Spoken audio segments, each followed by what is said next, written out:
one more second. Chase the glory. Visez haut.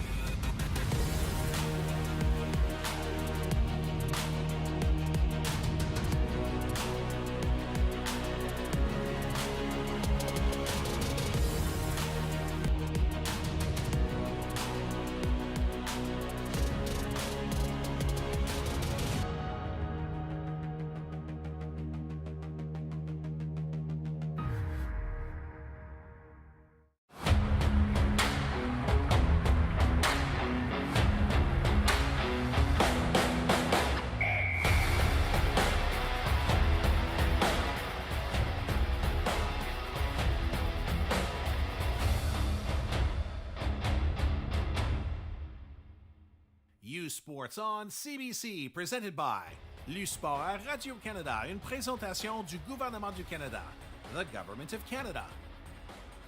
Nike, Fox 40, Theraburn Medical Supply, Les Bag Baron Rings, BioSteel, and by Miller Waste Systems. The third time in U Sports women's hockey history, an 8th seed has advanced to the championship gold medal game. The Montreal Carabins, fresh off a 5-1 semifinal win over UNB yesterday, all smiles as for the first time on the national stage, they'll face the familiar RSEQ foe in the Concordia Stingers. The number 2 seed, well, they are back in the final for the 4th time in 5 years, chasing their 5th national title. They're off a 2-1 overtime win over Guelph, backstopped by Jordan Verbeek. Perfect in the postseason. She made 32 saves in that semifinal, while the captain, Yassimo Drapeau, looking to close her U Sports career with her 3rd national title. She can get a win today. This is where these two teams have been incredible. The regular season, they were the number 1 and number 2 teams in the RSEQ, and Concordia letting the Montreal Carabins feel it once more in the conference championship. But this would be great redemption for a Carabins team who is 0-8 against the Stingers this regular season. This is how these two teams made their way to this historic first ever meeting at a U Sports championship. It was the underdog story for Montreal at the top of the screen, defeating the number 1 seed UBC. And then for Concordia, it was a through line against Manitoba and then Guelph to find their way here. Now, I'm Daniela Ponticelli alongside Hannah Button. And Hannah, these are your players to watch today. And we're going to go with none other than the Audrey Ann Fayette. You can see this beautiful goal that she scored for her team in the semifinals yesterday. She's a player that's going to have a two-way game. She backchecks hard, she skates fast, but she's also a leader. She's confident. She talked about it yesterday at the end of the game. We are going to win today. And then we head over to number 71, Catherine Prue. She's a strong presence on that top line. She controls the puck well. She has a high hockey IQ. She makes the right pass when she needs to, and she had 1 assist in their semifinal win versus UNB yesterday with 3 shots on net. And now going to the other side with the Concordia Stingers, we have number 1, Jordan Verbeek in net. She's calm, she's solid, she plays big, and she controls her rebounds well. She is a team that this team loves to play in front of. They give her confidence, she gives them confidence, and she knows what to do to get the job done for this team. And then we're going over to number 18, Courtney Rice, who scored a beautiful goal in the semifinal for her team. And she knows how to perform in big moments for this team. She's been here before. She knows what it takes. And not only is she a great player, but she's a great teammate as well. Either way, similar history for the RSEQ, as they will now have won 4 of the last 5 championships. But which program will take home the 2026 crown? We'll return to the Woolwich Memorial Centre shortly.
That's embarrassing. You know it's not embarrassing? Using FIG for a home improvement loan. A quick, simple, and transparent offer in minutes. Borrow better with FIG. At Miller Waste, we're proud to sponsor the 2026 U Sports Women's Hockey Championship. There is lots of trash talk on the ice. At Miller Waste, we talk trash every day. We serve over 2 million Ontario households weekly, transforming more than 175,000 metric tons of recyclables and organic waste into reusable resources. Proudly Canadian, family-owned, always driving hard to the net. Let's make a difference. Game on. Delaney, Northwest Territories, the birthplace of hockey. Here, you'll find a community full of history and tradition. A community that Quaker surprised by transforming their arena kitchen into a Quaker breakfast bar. Stocked with our Canadian whole grain oats, it's now a place to gather, to eat, and to celebrate. We're proud to feed the passion for hockey in the place where it all started. Because we believe, no matter where you're from, you've got this. Hey U Sports fans, check out shop.usports.ca for this week's promotional item from the Nike Team collection. Visitez le shop.usport.ca pour en profiter de la promotion de la semaine de la collection Nike Team.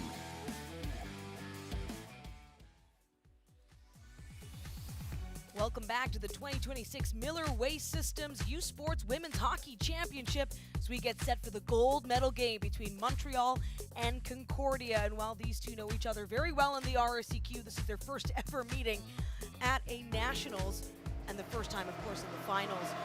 For the Montreal Carabins, the underdog, if you will, the number 8 seed, Maud Desroches, getting her first ever start in a national game for a medal, and it just so happens to be the final. Jordan Verbeek has been tremendous for the Stingers, 5 years with this team. This is her second time starting in a U Sports Championship final. The last time she did it, she saved 19 of 20 to win in 2024. But away we go here to await the newest winner of this championship. And already a chance, they score! Oh my, very quick, the fastest goal of the tournament. Just 13 seconds in. Veillette.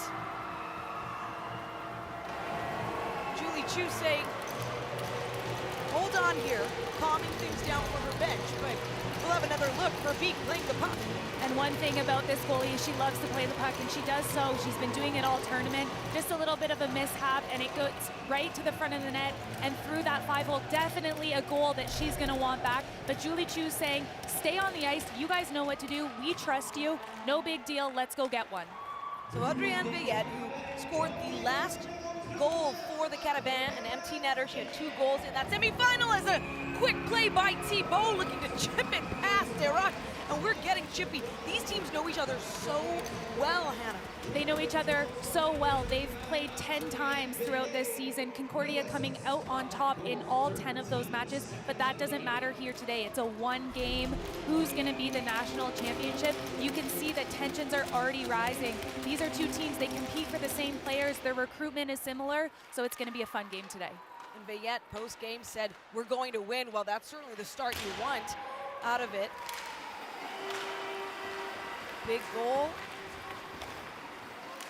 for the Carabins, the lowest seed. And for Concordia, this is a team who, not quite the historical stat you want, but they're the only team that has allowed a lower seed to win a championship. That was pretty recent history too, in 2023 when they were playing at the home of the Carabins. They were defeated by the Mount Royal Cougars, the number 8 seed that year, and did go to overtime. A quick look back when these two were in the RSEQ finals this year. Concordia won 5-3 in the first game and then 2-1. It was very tight for that final.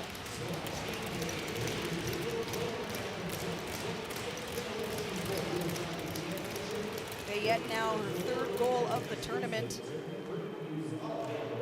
She had a shootout goal as well. On day 1 as a quick turn and fire gets saved. That time by Goudreau. Goudreau had 2 shots in yesterday's game.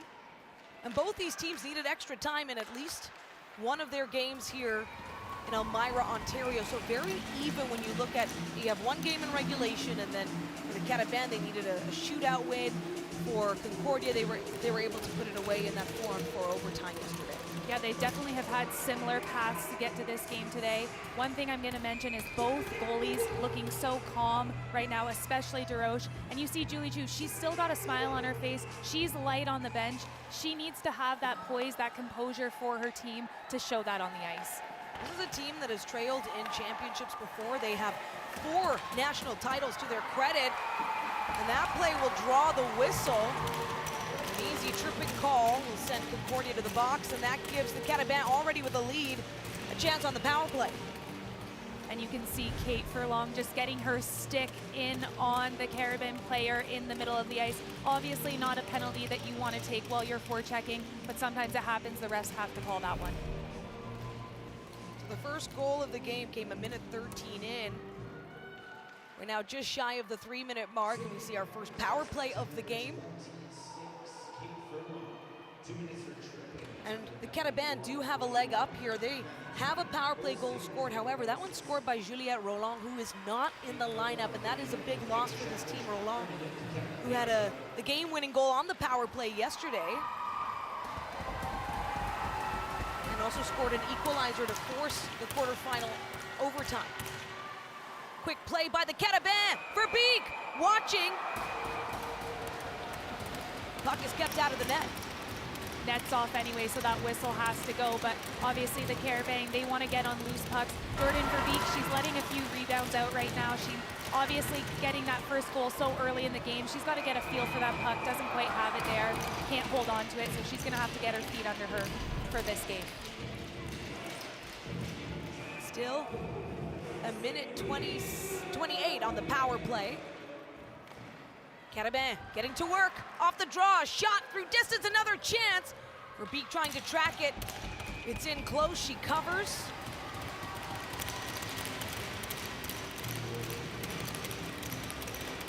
Again, Montreal doing a good job of getting those pucks to the net on this power play. This time the face-off taking shape to the right of Jordan Verbeek.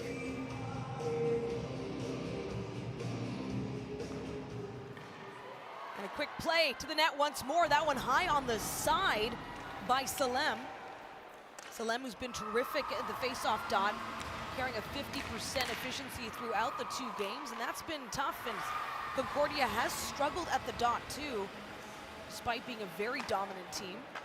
And on that play, Perron, she's just got to stay in front of that player. She can't let Salem sneak by her like that off of the draw. Thibault looking to turn the tide here for Concordia on her own. From the circle, locked in is DeRoche, 4th-year special education student. And DeRoche getting a chance to have this big start for the Carabins. They have not won a national title since 2016. A nice play by Zoe Thibault here. She's doing what she can as a leader on this team to get some pucks to the net and cause some chaos in front of DeRoche. Concordia looking to hold the zone. Lavoie playing in her first year as a defender, and she has made that transition stunningly. Big part of this team in her 5th year among the graduating core. In comes Veillette looking for another goal. Thrown aside.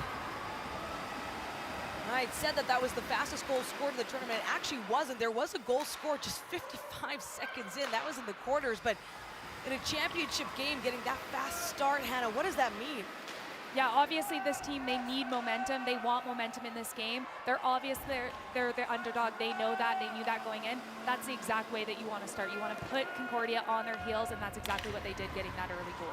Surprised this team. Of course, Concordia has trailed in their games before, but not for long, and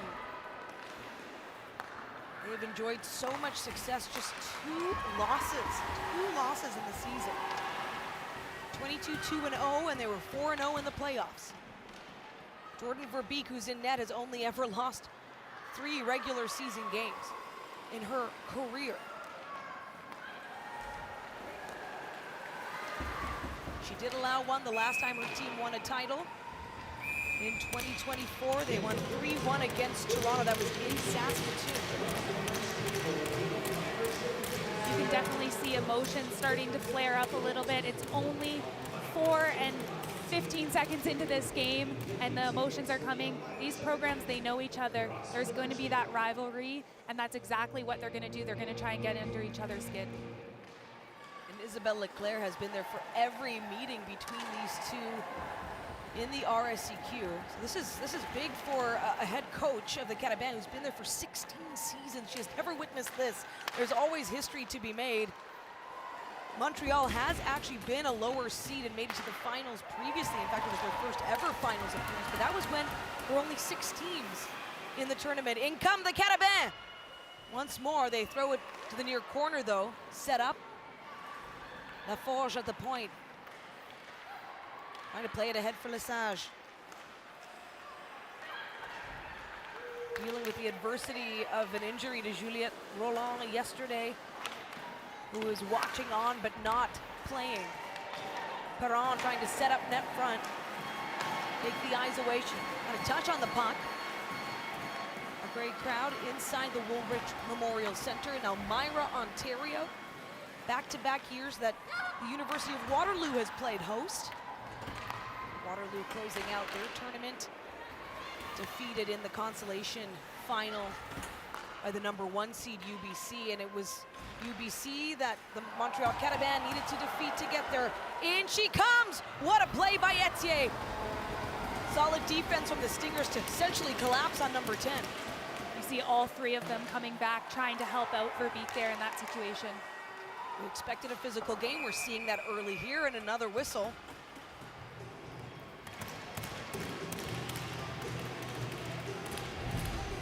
Just a beautiful chance here by the Carabins. #10, Frédérique Verblay. She comes in, she gets the puck onto her backhand. She creates good separation, but like I said, all 3 Stingers coming back and trying to help out their goaltender in this situation. Neutral zone draw just outside the Carabin blue line. Montreal puts it deep in Stingers territory once more. And one thing about this Montreal Carabins team, they do such a good job defensively of keeping plays to the outside. If you're Concordia, you know that. You've seen them 10 times this season. You're gonna have to find a way, how can we get into their house? How can we create traffic in front of DeRoche and take away her vision? Shot 6-4 for the Carabins so far. Still early in this game. And the Stingers looking to equalize. Piece at the outside of the net from the point, Lavoie. It's off the glove. Taken wide. Now, Richard from distance. Looking for a tip-in from Verplay. Montreal takes it away. Chips it into the neutral zone. Looking for a way to skip it in. Leroux, who has been outstanding for this team. Make that Dion, rather. Maya Dion, third-year nursing student. Very noticeable in yesterday's semifinal, as offside the call. And so we'll step aside for the first time in this game. A 1-0 lead for Montreal, just a minute 13 in. Audriane Veillette. It's not just about the victory. It's about the moments leading up to it. BioSteel, the fuel behind every victory. Thirsty? With 5 essential electrolytes and 0 sugar, BioSteel is the game changer you've been looking for.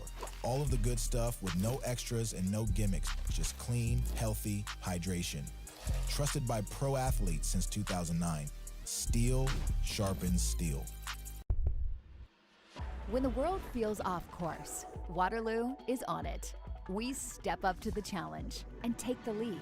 We add AI to the operating room to detect cancer in seconds. We invent a test that catches concussions faster. And we design AI that supports us rather than steers us. Whether it's today's challenges or tomorrow's, Waterloo is on it.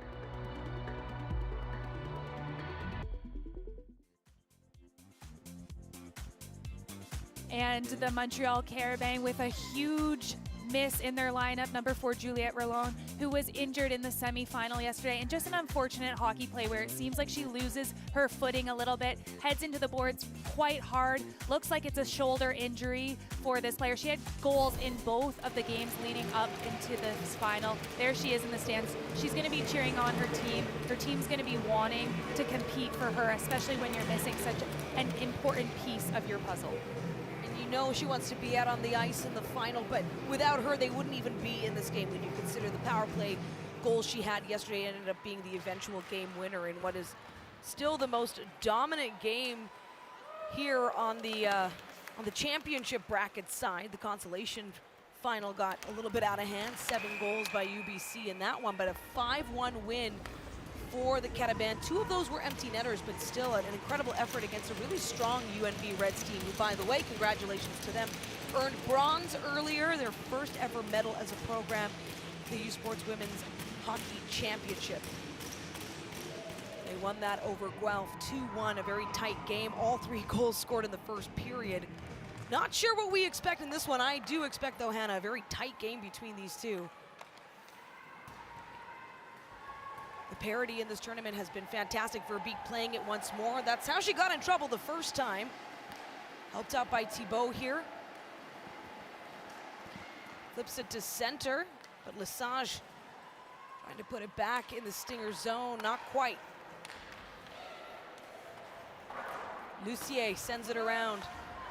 The overtime hero to make this finals appearance for the Stingers, and it is their 6th overall as a program, 4th in 5 years.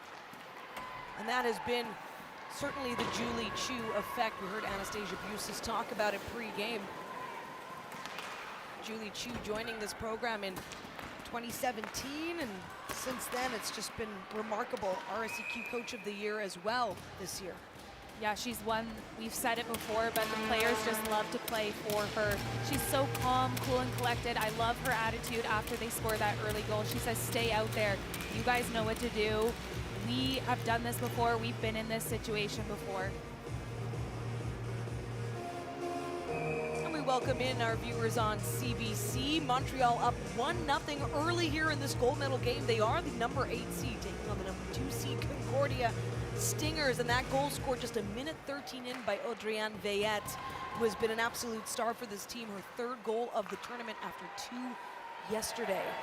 Unassisted, it was a misplay by Jordan Verbeek, a rare misplay, so we'll see how many other opportunities this team can have scoring that way. But right now, in the Carabins zone, Concordia looking to equalize early. They get a bounce towards the net, but Maud Darache, and we talked about momentum in hockey, and that's exactly what the Carabins did in this first minute of the game. And just a little bit of a misplay by Jordan Verbeek. She's trying to get this puck up to her defense or her winger, and Audrienne Veillette does what she needs to do as a goal scorer. She gets the puck to the net, and it squeaks into the 5-hole. Obviously a goal that the Stingers would like to have back.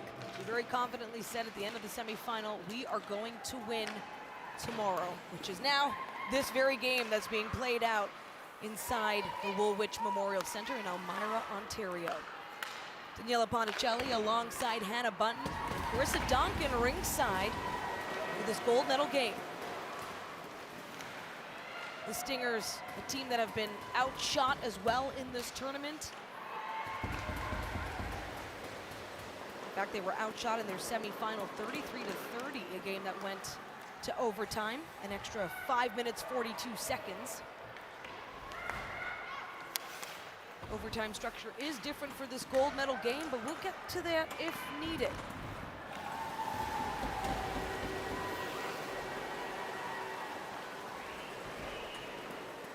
Both these teams have won national titles by shutting out their opponent. They have never faced one another on this stage, let alone in a final. In comes Lucier. She's looking to spin it around. And a nice play by the Carabin defense there to not give too much time and space against a top player like Lucier. That's Audrey Gervais, 5th-year kinesiology student. She assisted on their opening goal of the tournament in the quarterfinal, and also spoke with Carissa Duncan yesterday. Very excited about what this appearance means for the program. when a player like Luce is coming down with such speed, Gervais does such a good job of just watching her body, not over-committing so that she's able to cut into the middle and get a dangerous goal-scoring chance. At the dot, Perron, who has been struggling throughout the tournament but wins that draw, and face-offs quite even so far between these two. Exactly even, in fact, 9-9. Perron at the far wall. Brings it in with speed, drops the shoulder, but the puck taken away by Montreal. Quick play off the boards, back into the neutral zone. And in comes Camille Richard through the legs, looking to find a way past Darache. And it stops, so a 1-0 lead remains. Just over 10 minutes remaining here in the first period. Montreal leads.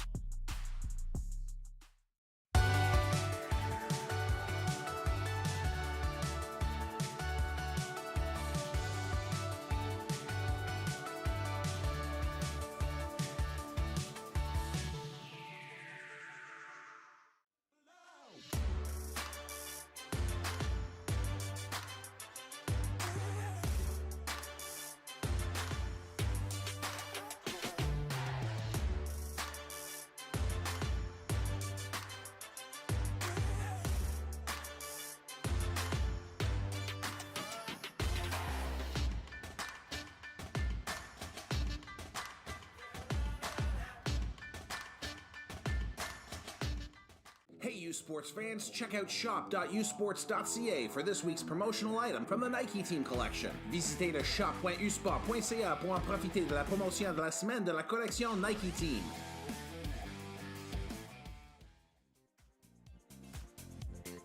Well, both Montreal and Concordia have tasted victory in the past.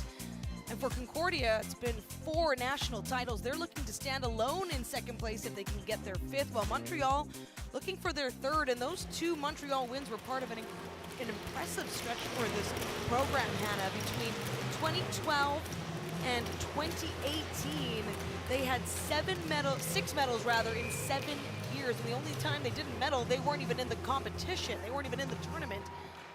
They won their first ever title in 2013. Their most recent in 2016 is now Concordia gets going. Both teams will take home their 8th medal at this tournament in their program histories as Darache makes another save. And you can see this first line for Concordia. They're doing exactly what they need to do and buzzing in the offensive zone. But we're taking another look at this 13-second goal that was scored by Adrienne Veillette, just getting the puck to the net. Again, Jordan Verbeek, she's known for playing the puck. We want her to play the puck. They want her to play the puck, but she's got to make sure that she's doing that with confidence and precision. I added an extra minute. It is absolutely the fastest goal of this tournament. Hands down, 13 seconds in, and it comes in the gold medal game. Stingers, bad turnover as Veillette was able to pounce on it, looking to get there again for the Carabins. Carabins wearing their blue jerseys. Stingers in white, and we have a player without a stick as well. That's Abigail Girard making her first appearance at Nationals, as she was not in the lineup, of course, joining in after Roland was injured, just a second-year player.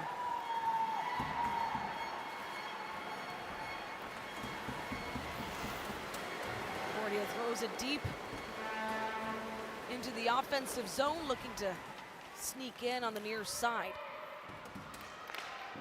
Stepping up off the pad that time was Clavette. Clavette, who scored her first U Sports goal to open scoring for the Stingers in this tournament, to actually open all tournament scoring. Cross ice play. Back to the near side. Hard off the boards is Jean Picard, who also scored in yesterday's game. And more than that, she creates big opportunities with 7 shots in the quarterfinal alone. 7 shots on that is so impressive for a defense. Fans, U Sports wants to hear from you about your viewing experience. Visit usportsfans.ca or click the QR code on the screen to join our fan advisory panel.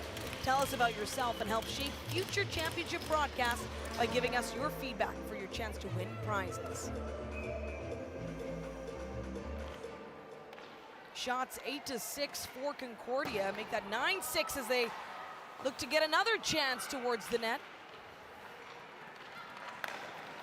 Stingers trying to send it across ice, but two Carabins in the way. Picard wrapping around, providing that back pressure.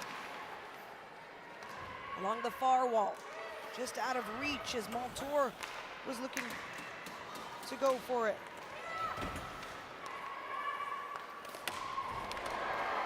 Along the near wall, a penalty drawn, and you can just see the defeat in the face of Courtney Rice as that arm went right up, and so the Carabins will get another chance on the power play. And you can see there that LaForge on the Carabin, she's trying to get the puck in deep as a defenseman, but Courtney Rice just plays the body. She's sticking with her, and she's doing a good job defensively, but she definitely gets in there a little bit too high on that hit and sends her team to the penalty kill. The Carabins 0 for 1 on the power play so far in this game. As they will switch, Fayette will take this face-off.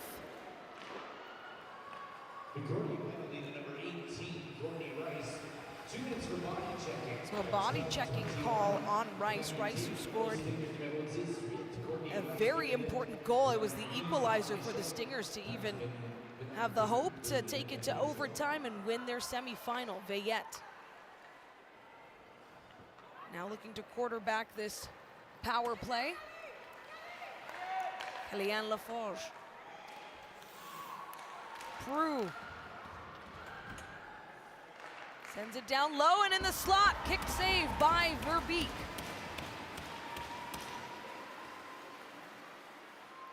A little drop off by Picard, who stays in the high slot area. Now to the near side, Veillette coming into the circle. Down to the goal line and a quick little play. Verbeek makes the read. Of course, too close for comfort. Now players shoving each other into the goalposts. You can definitely feel the emotion in this game. Both teams are going to put their heart on the line in order to come home with a gold medal to their province. Also want to send a congratulations to the men's championship winners. UQTR Patriots, who just won in overtime, and what a game that was. So we appreciate all the viewers now dialing in for this women's championship game. Big day for women's hockey collegiately across North America. Jean Picard drops it off at the blue line, and it stays there for Prue. Just under a minute remaining on this power play. Stingers effective, keeping them to the outside.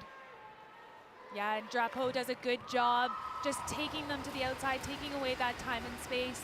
Same thing with Zoe Thibault. Obviously, she would like to get that puck out of the zone. It stays right on the blue line, and the Carabins are able to keep it in, but then they get a clear 200 feet away from their goalie. Well, the Stingers have allowed just one power play goal in this tournament. That was in the quarterfinal. Lone goal against Veillette from distance once more, and it's just wide. Back to the point. 15 seconds to go. Another push here for the Carabins with the player advantage. Salem down to Veillette. Fakes it with the shot once more up high. Off the blocker for Verbeek as we are back to even strength. So 2 for 2 on the PK for Concordia. And this is where it gets scary. Courtney Rice out of the penalty box. It was Veillette yesterday for the Carabins who was able to make, give herself some redemption after taking a penalty. And what a defensive play by number 55, Sophia Ledane there. She's able to come back hard, get her stick on puck, and not take a penalty and prevent Courtney Rice from a good scoring chance. That was the big one, not take a penalty. Play it clean now, kept to the far side at the half wall. 5 minutes to go here in the first period, and that first goal scored just 13 in stands alone right now, a 1-0 lead, but defense coming in big here as Courtney Rice had eyes for the net. Beginning a program at university is an incredibly optimistic moment. Anything is possible. This is the time to enjoy learning, to enjoy figuring it all out, to learn things you never knew, and become someone you didn't think possible, beyond the expected, beyond your wildest dreams. Grow beyond. At Miller Waste, we're proud to sponsor the 2026 U Sports Women's Hockey Championship. There is lots of trash talk on the ice. At Miller Waste, we talk trash every day. We serve over 2 million Ontario households weekly, transforming more than 175,000 metric tons of recyclables and organic waste into reusable resources. Proudly Canadian, family owned, always driving hard to the net. Let's make a difference. Game on. Well, you can't talk about women's hockey without talking about Les Carabins head coach Isabelle Leclerc. She's been the head coach of this program since it began in 2008, and just before that, she coached Quebec's Canada Games team, where she found herself doing a double take when a talented team from Beauceville took their camp by storm. And of course, that girl was Marie-Philippe Poulin, and it's no coincidence that so many players Leclerc has coached have gone on to play professionally. Back to you in the booth. It is so incredible. The talent out of Quebec. Poulin, of course, leading the way, but not at all the only player to have an impact and also playing professionally in the PWHL. Back to this, the Stingers looking to equalize late in the first period after allowing the first so early on. Carissa Donkin ringside as she has been throughout this 4-day tournament, in on every single game. As we have yet another penalty. This time the Carabins will head to the power play. Or check that, the Stingers will head to the power play. Yeah, and you can see here that Maya Dion, she just gets her stick up in the hands of the of the Concordia player for a hooking call, and we're gonna see the powerful power play go to work of the Stingers. Well, powerful certainly through the regular season. They have yet to score a power play goal at this tournament, just 2 games. They're 0 for 5. They have not allowed a shorthanded goal against, as we have seen shorthanded goals in this tournament. Richard to the near side, quick plays. Desroches forced to move side to side in her crease. Now Richard, Perron with the touch. Another from distance, Desroches up to the task. And you can just see the puck movement on this power play, and that's exactly what they're gonna need to do to get the Carabin PK moving all over the ice. It's going back and forth. It's that quick one-touch passes that confuses the PKers and gives them such a great scoring chance, and Desroches has to make a big save here, backdoor. Right now as well, the Stingers leading at the dot overall. Of course, they have the player advantage here. Camille Richard at the near point rather, goes cross ice to Lavoie. On the top of the circle in the high slot, looking for Thibault. Thibault across, another player with 3 medals to her name, 2 championship titles and a silver. In the circle once more. This time Perron looking back. No options. And it's a good clear for the Carabins. There's a minute now down in this penalty kill. And the interesting thing about this Stingers power play units is they have Lucier and Jessie Draco on 2 different units. And Julie Chu talks about how they trust these 2 units. They want 2 units who have the ability to score, and they've stuck with that throughout the season and throughout these playoffs. Those 2 connected not once, not twice, 3 times, including on that overtime game winner. So to split them up for the power play is something. Definitely interesting. You think with that chemistry, maybe you'd want them on the same unit, but it's something that's worked for them throughout the regular season. And it is their last game playing together. Drapeau in the slot off the backhand. Had support down low from Pelowich in her first year with the Stingers, and here she is playing in a U Sports final. A longtime member of St. Thomas. Another good clear is now just 5 seconds remain on the player advantage for Concordia, so another good penalty kill. Neither side able to cash in. 5 on 4. Definitely some good looks for the Stingers on that power play. They're just not able to finish and really connect on those scoring chances. They're making nice passes, but they've got to find a way to get that crisp, hard shot off. Shots dead even at 10 apiece. Carabins lead 1-0.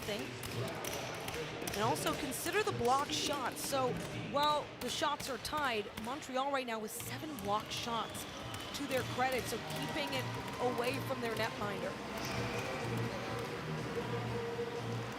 Based and Salem at the dot, just outside the Stinger zone. And now in Concordia territory.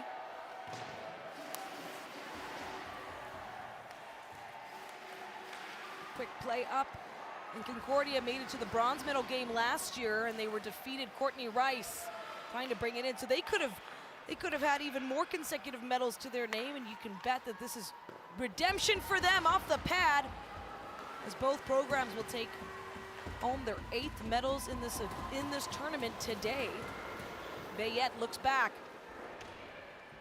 held in, and talk about streaks. You said it, Hannah Button. 10 meetings this season, that includes the 2 in the RSEQ finals, and that is 10 wins straight for Concordia. Definitely something to be said for that, but that doesn't big contact mean that this game can't be different, and that's exactly the mentality that the Carabins are going into. Those 10 games don't matter. This is a 1-game final. And a quick play finds a way past the goal line. We're all tied up. Concordia 1-1 in the first, and Audrey Clavette scored her first U Sports goal in the quarterfinal, and here she is getting a big goal in the final. And this is something that Julie Chu talks about all the time, how they can get production up and down the lineup, and this is Audrey Clavette of her 2nd of the tournament, and it's a huge one. There's a minute left. You're going into that second period. You want to tie this game up. That's exactly what you need your 4th line to go out there and do. Bring some energy, and look at it. Everyone's elated on the bench. They're giving taps to their teammate, Audrey Clavette, for her 2nd of the tournament.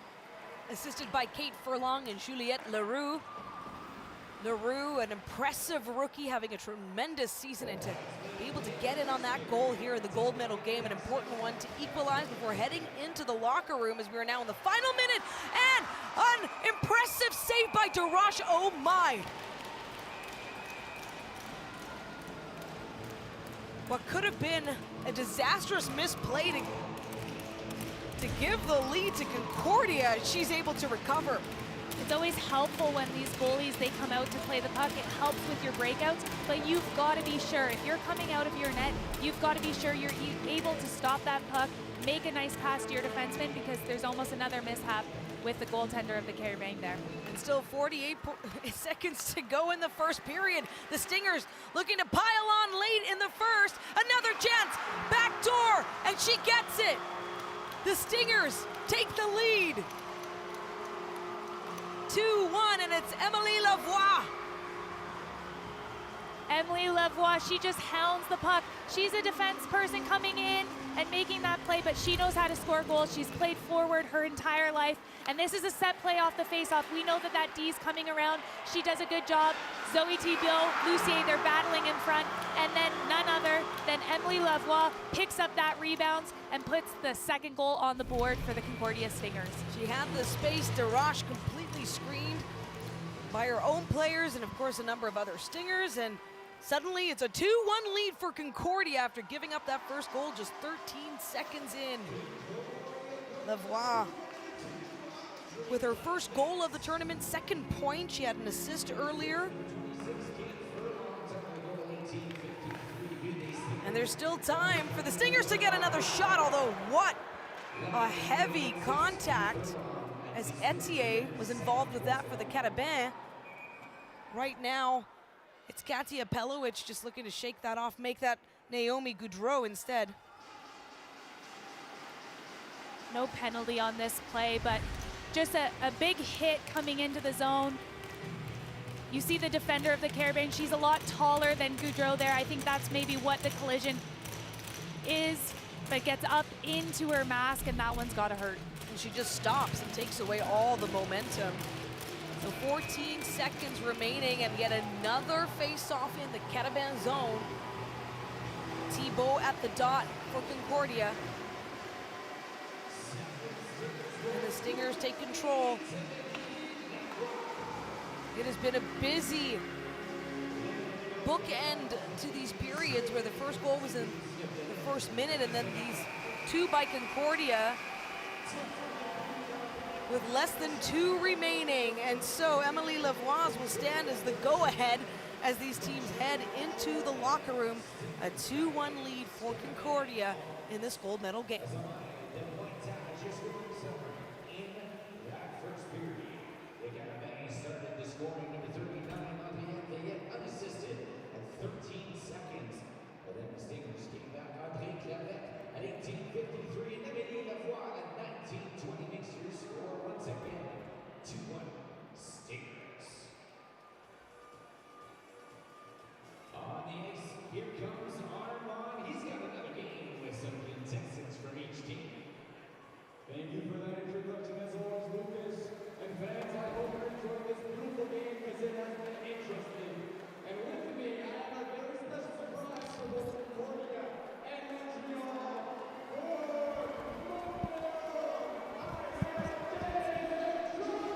Go into the intermission with a we're heading into the intermission with a 2-1 lead. How does it feel? It feels good. Obviously, we know this team, they're going to work hard till the end, but we'll do the same. So we'll keep working hard. We have some stuff we're going to talk in the room. We'll come back even stronger. I see on your stick you wrote, leave it all out there. Tell me about that. I mean, it's my last year of university, so you know what? We said it in the room. It's our last chance to show who we are, and that's what we're going to do today. Thanks for your time. Thank you.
Delaney, territoire du Nord-Ouest, le berceau du hockey.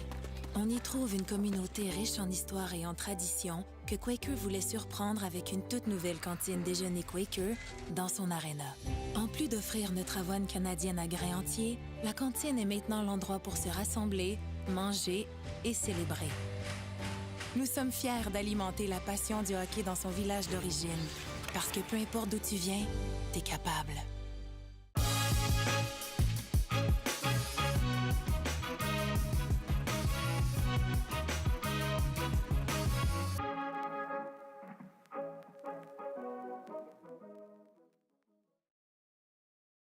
Le sport en direct sur ici-tout.tv. 100% énergie. 100% gratuit. Votre meilleur plan de match pour voir des performances exceptionnelles. Des athlètes de grand talent. Des sports de haut niveau. Tout ça sur l'appareil de votre choix. C'est simple et gratuit sur ici-tout.tv. Feel every hit, goal, and celebration as if you're standing right on the sideline, immersing you in the game like never before, bringing heart-pounding action directly to millions of fans. We deliver unparalleled simplicity and tailor-made digital broadcasting solutions crafted to make you feel every moment in a way like never before. Our passionate team ensures your message reaches audiences reliably every time. Proudly Canadian, we bring a touch of innovation and our passion to the world stage. ISI Live, be there.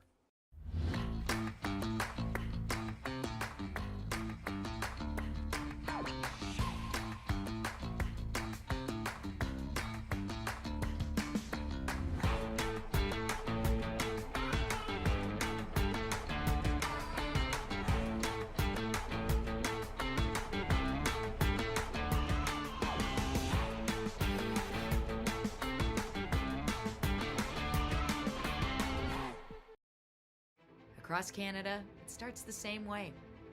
A love for the game that unites us all. From hometown rinks to the world stage, we rise together.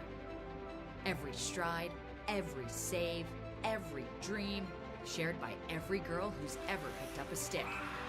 It's her shot, rebound in front, she scores! Because when one rises, we all rise. Rise as one. At AMI Attachments, we say, it's not a job, it's a performance. That means the details matter to us. It means when we do the little things right, they add up. It's why product development never stops. This is our headquarters.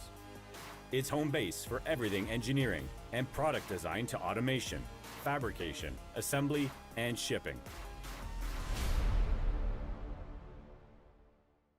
Hey you sports fans, check out shop.usports.ca for this week's promotional item from the Nike Team Collection. Visitez le shop.usport.ca pour en profiter de la promotion de la semaine de la collection Nike Team.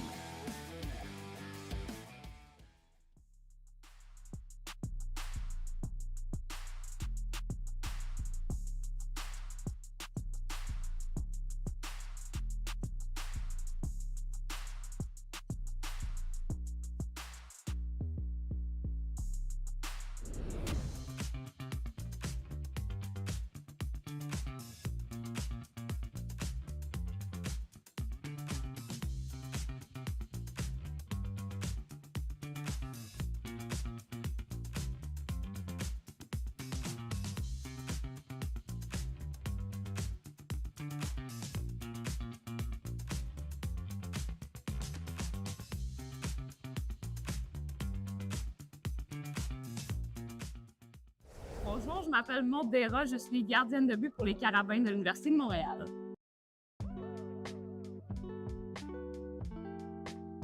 J'ai vu mon frère jouer quand j'étais plus jeune, c'était aussi un gardien, et mes parents y jouent aussi, donc c'est comme ça que j'ai commencé à aimer le hockey. Oui, j'ai toujours été gardienne depuis mon jeune âge. C'est vraiment arrêter les rondelles, j'aime défendre ma zone, d'avoir la confiance, c'est la dernière personne, donc si t'arrêtes pas la rondelle, ça rentre dans le but. Comment j'ai grandi de du cégep jusqu'à ici. Les Carabins, ils m'ont donné confiance en moi. Je suis devenue vraiment une meilleure personne dans cette équipe-là. Comment je me sens par rapport au national? Je suis vraiment excitée, j'ai vraiment hâte que ça commence, la première game. Ce que j'ai appris de mes coachs, c'est vraiment d'avoir confiance en moi et que je suis pas là pour rien dans cette équipe-là. Si tu n'as pas de confiance, mais tu vas avoir de la confiance, ben, tu peux faire confiance aux autres autour de toi. C'est ça qui va te donner confiance en toi. Avoir confiance en tes coéquipières. Oui, la personne qui m'a inspirée, c'était Marc-André Fleury, ouais, un gardien québécois. Parce qu'il a l'air d'avoir vraiment du plaisir à jouer au hockey. Ouais. C'est ça qui est le fun, ouais.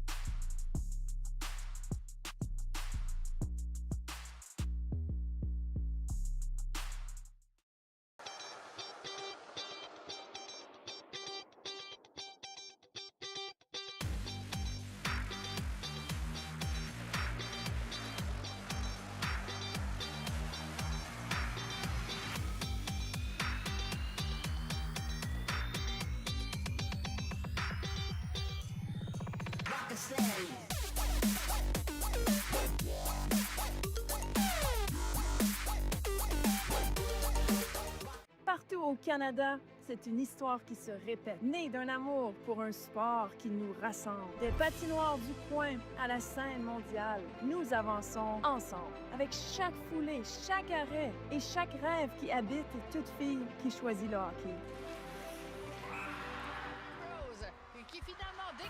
Parce que tous ces coups de patin nous propulsent. 1, 2, 3, Canada! Ensemble, vers l'avant. Le sport en direct sur ici-tout.tv. 100% énergie. 100% gratuit. Votre meilleur plan de match pour voir des performances exceptionnelles sur l'appareil de votre choix. C'est ici-tout.tv.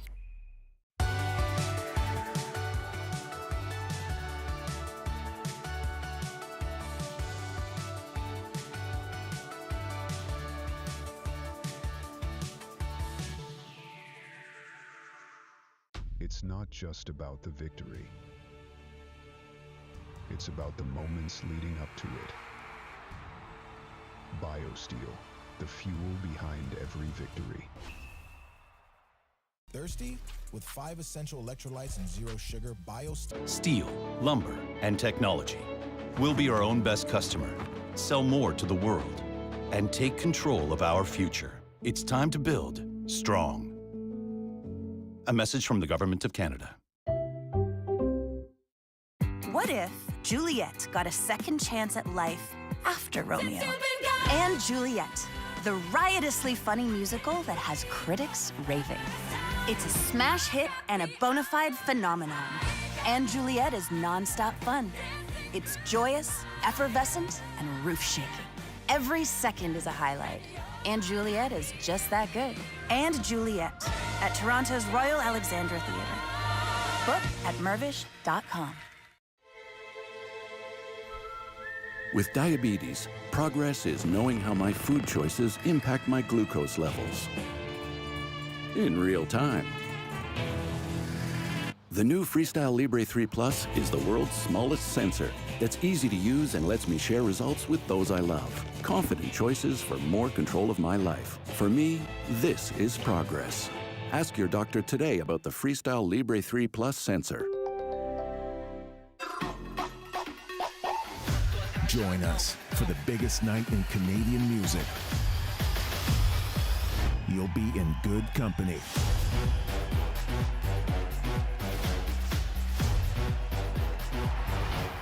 All the awards, all the performances. Don't miss the 55th Annual Juno Awards with your host, Mae Martin, March 29th at 8 on CBC.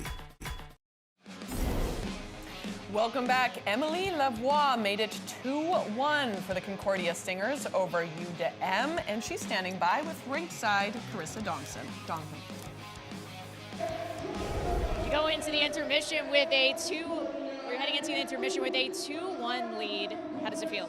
It feels good. Obviously, we know this team. They're going to work hard till the end, but we'll do the same. So we'll keep working hard. We have some stuff we're going to talk in the room. We'll come back even stronger.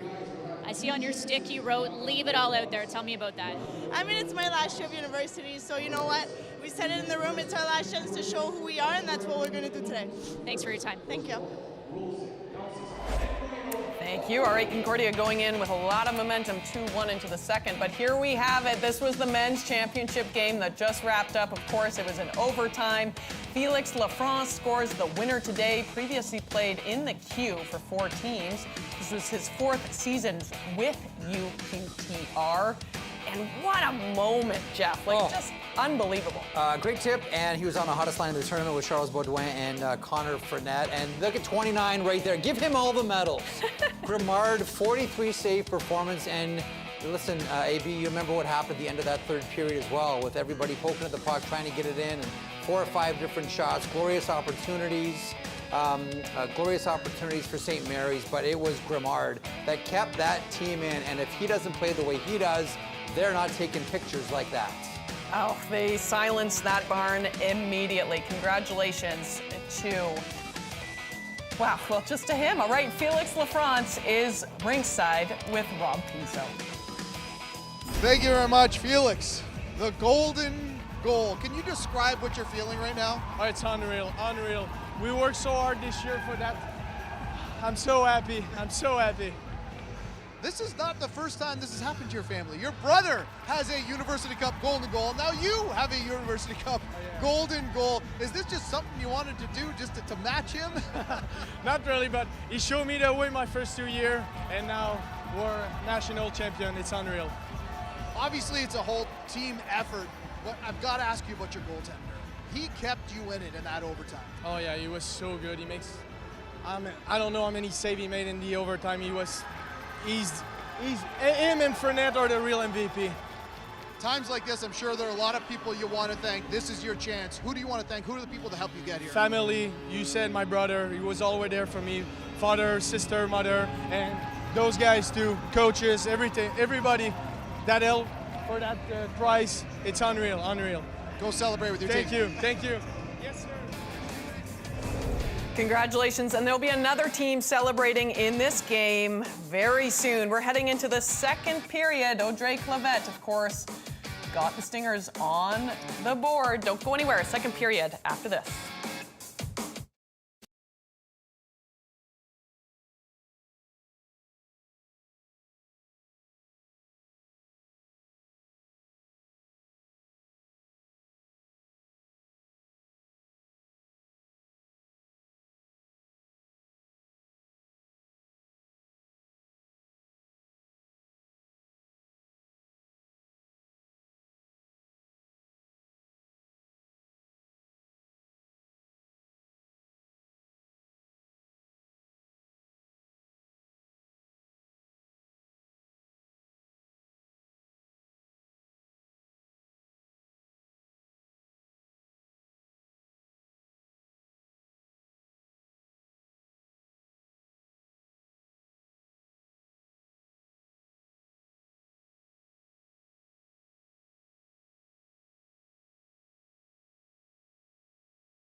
Welcome back inside the Woolwich Memorial Centre for the 2026 Miller Waste Systems U Sports Women's Hockey Championship gold medal game. Maud Desroches, the netminder for the Montreal Carabins, her first ever national game for a medal. She knows she'll be taking one home, and hopefully it's a national title. Whereas for Jordan Verbeek, she's been here before, in fact winning in 2014, backstopping that gold medal game for the Stingers. First ever meeting between these two RSEQ teams on the national stage, but they have met 10 times this season, all 10 going Concordia's way. As we get set here for the second period, now underway, I'm Daniela Ponticelli alongside Hannah Button, Carissa Donkin ringside. Tournament being held in Elmira, Ontario, hosted by the University of Waterloo. And we saw big goals early, and then, or big goal early, and then 2 goals within the final minute and 7 seconds of the period. Hannah, what is your best guess to what these coaches were telling their players in the locker room, given the way this game has started? Well, definitely a game of momentum. You see it at the beginning of the game for the Carabins. They get on the board early. That gives them the momentum in the majority of that first period. But Concordia, they're calm, cool, and collected. And then they get 2 goals in the last minute, couple minutes of that period, like you just said. So it's definitely a game of momentum. If I'm the Carabins, though, I'm aware of the draws right now because the Concordia Stingers do such a good job with their face-offs. Lavoie spoke to Donkin in the first intermission, talked about what needs to be done, and for the Stingers, it's being responsible. Drapeau gets a touch, the 5th-year captain amongst the graduates, and love the message that they have on their sticks and in their hearts today, which is leaving it all out there. Both teams knowing this is their last time playing with this exact team. It's the happiness and heartbreak sometimes of being on a U Sports squad, the turnover, but for the Stingers, this is a big graduating class, including their goaltender, Verbeek. They have 12 players who hoisted the trophy in 2024, 7 who felt the sting of defeat against the then 8th seed Mount Royal University Cougars, and that was the first time ever in U Sports women's hockey history that an 8th seed not only advanced all the way, but won it.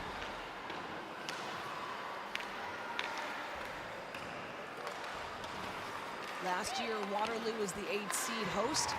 Also made it to the final, however, they fell to Bishops. And so the RSEQ has been dominant, providing the national champions in 4 of the last 5 years, essentially since the COVID pandemic.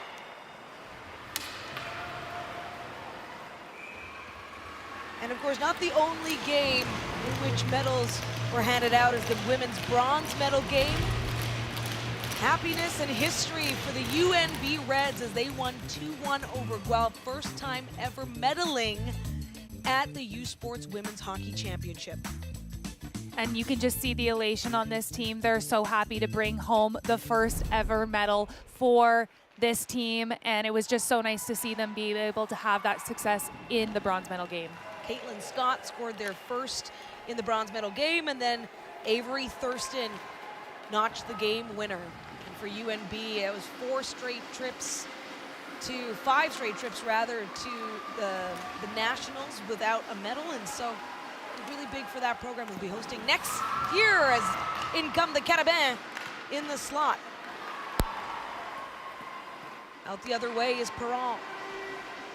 Finds Goudreau with the shot in the belly of Desroches.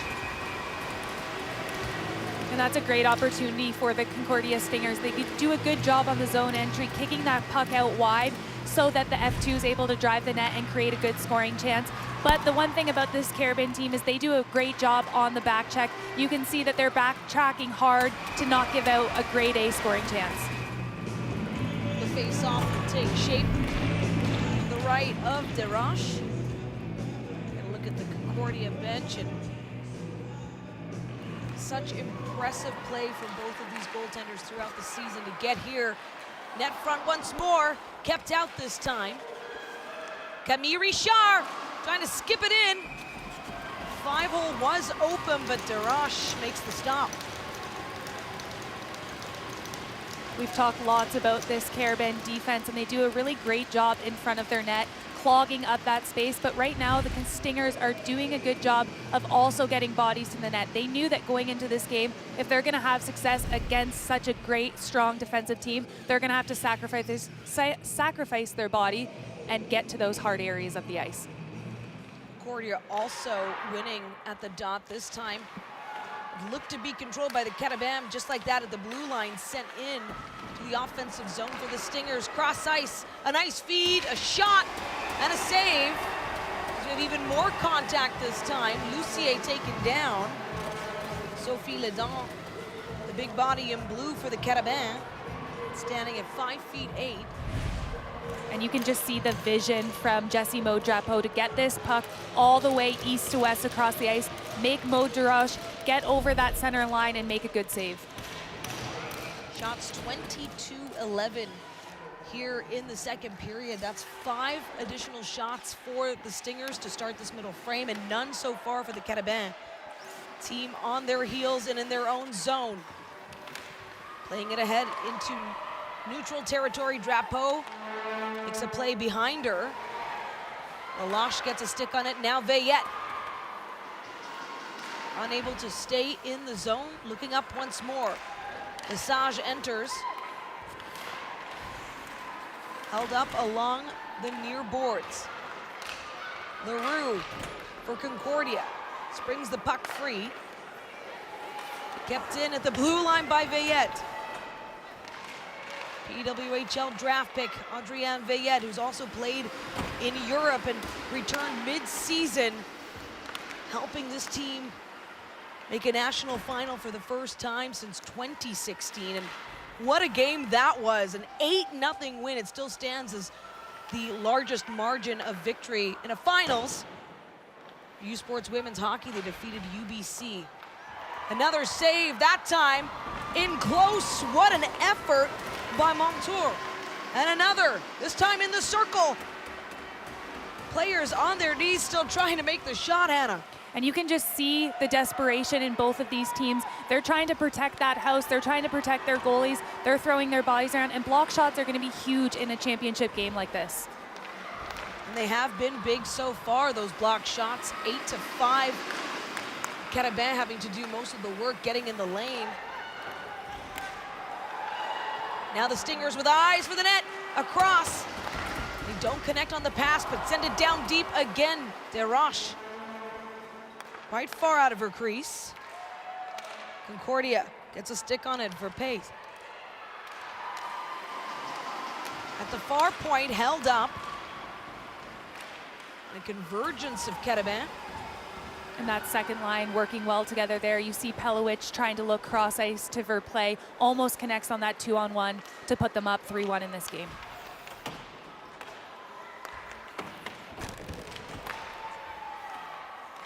In the neutral zone, Concordia trying to enter clean in a turnover. As Vicona Lalache, a third-year student out of Trois-Rivières. 2 shots in the tournament so far, but noticeable overall is the young forward.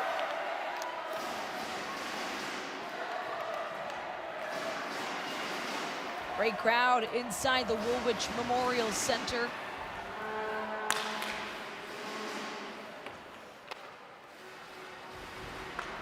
As the Stingers try to make sense of a slightly different pace, and here they are picking up speed this time. Centering feed goes wide. Clavette with a sharp angle shot.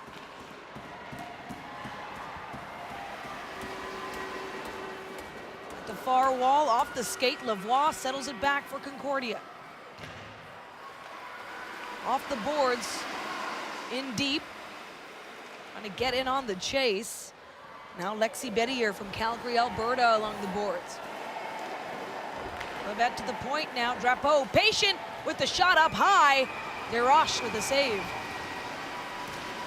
And that's a nice look for Drapeau there. You just want to have someone that's coming in, taking away Mo Desroches' eyes when you take a shot like that. And so 2-1 the lead here in the second period. Concordia over Montreal.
We have an all-Quebec championship game this year with Concordia and Montreal, and it's a rematch of the RSEQ Championship Series, which Concordia swept 2 games to none. And it was a thrilling finish in that game with Concordia's Emily Lucier scoring the championship-winning goal with less than 3 minutes left in regulation. Of course, we saw some heroics from Lucier yesterday as well. She scored the game winner against Guelph to get her team here to this championship game today. And she had 5 game-winning goals during Concordia's regular season. Back to you in the booth. Impressive as always, Concordia getting the upper hand against their RSEQ rivals, the Carabins. And this rivalry is heated when you consider how close they are, how often they play, 8 times in the regular season alone. You don't see that in some of the other conferences, Hannah. There's definitely a lot of factors that are contributing to some of the high emotions that you see today. As the Stingers in the zone, into the slot, no goal, waved off instantly. They'll have another go at it. The near point, it certainly looked like it may have crossed in under that crossbar. Will play on, and so still a 1-goal game. And there were many one-goal games between these two as a 2-on-1. That one zips high for the Carabins. And that's a nice dive by Camille Richard there to just break up that 2-on-1 play the other way. And going to the other end, Lucier, of course, staying with it until the whistle.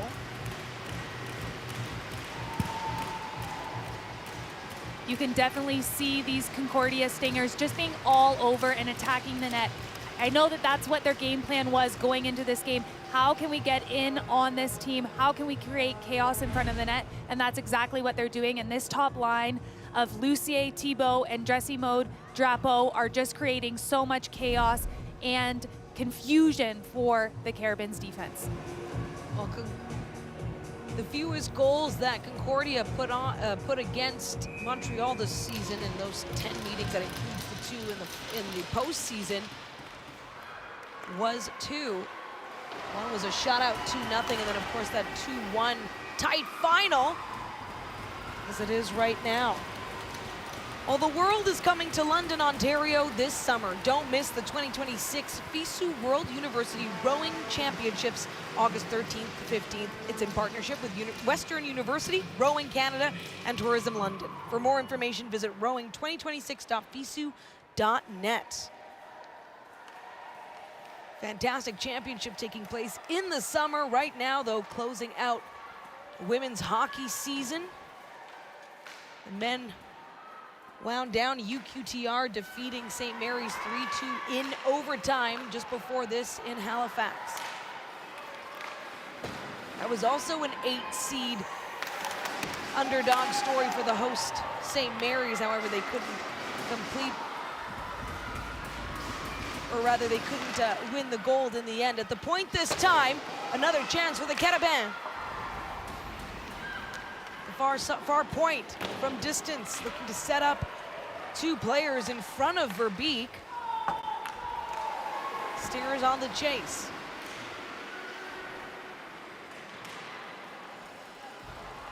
Picard looking to play it ahead for Ducheneau. Ducheneau, who has been on the score sheet in the 2 games prior to this. She had 2 big assists in their semifinal win. Courtney Rice driving the net. Loses possession. Still on the attack. Now looking up is the Carabins as they get going the other way. Off for a change. So a quick play by Leroux. Keeps it in the zone. And Janelle Montour takes the puck back for the Carabins. Now back behind the net, Leroux. Lavoie in the mix too for the Stingers. Play to the slot, and somehow the Carabins get the puck back once more. Now the Stingers put it in the neutral zone.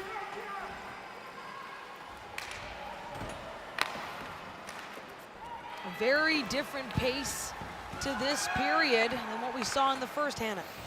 Yeah, you can definitely see a little bit more of the back and forth action now. You see the Carabins, they're starting to possess the puck in the offensive zone, which is going to create more offensive chances for them.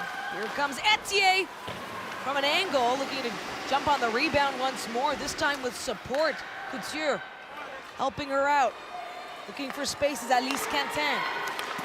Now from the point once more. You can tell that the Carabins, this is their style of play. They want to send it down below the goal line and get to work. Rosalie Perron, a big collision, no call. They'll play on. Canteen in the mix for the Carabins in blue. Now comes Concordia trying to find that space in the middle, taken away. And it's a good play to the center. Veillette dropped off for Prue. Gets a pad. Pad saved by Verbeek. Now Perron trying to cut through. Takes it behind the net. Looking for some reinforcements on the Stingers side. What a takeaway by Lucier, but she gets turned around. That gives room for the Carabins with the move. And what a play it was. Audrey Gervais doing all she could. Here comes Concordia. Lucier setting up on the doorstep. As they'll look to crowd around Desroches. You can see defense on both of these groups. They're active, they're jumping in. On the other end, we had Audrey Gervais that was going in for that little quick breakaway. She's a defense jumping up in the play, and same thing on the other side. Concordia's D are super active, which makes the D zone coverage a little bit confusing. A point shot keeps it in the zone. Drapeau held up in the near corner. Physical play by Jean Picard. Picard, a fourth-year pharmacy student for the Carabins. She'll be back. And for the Carabins overall, this is a young team with plenty of second, third-year players. So to be back at the finals after not competing in this tournament last year, it's impressive and something, of course, they'll hope to carry forward next season. Here come the Stingers again, off the bench this time, a block shot. And Montreal has been locked in when it comes to blocking the lanes. The Stingers swarming, and a stop by Desroches once more. Shots 24-15 here in the second period. Despite chances, Audrey Gervais with that drive.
Welcome back inside Woolwich Memorial Centre as we're in the second period.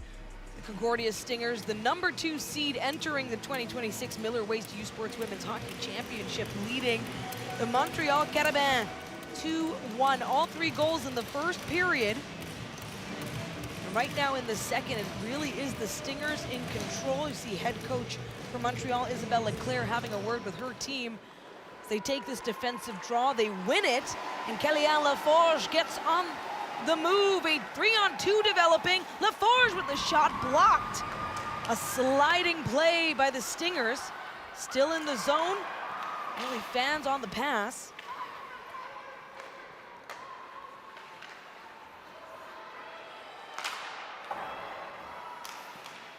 On the call with you, Daniela Ponicelli alongside Hannah Bunton. A former pro player, part of the Canadian national program, as well as Concordia comes in. And a current head coach for College Bourget. And one thing I love about these teams right now is the sacrificing of their body. These block shots are huge for both of these teams, and it's definitely something that they've talked about going into a championship game. Montreal with 14 block shots so far, 8 for the Stingers. Which makes sense as Concordia has certainly put up the volume of shots as well. No penalties yet in this middle frame as we're just under 6 minutes remaining.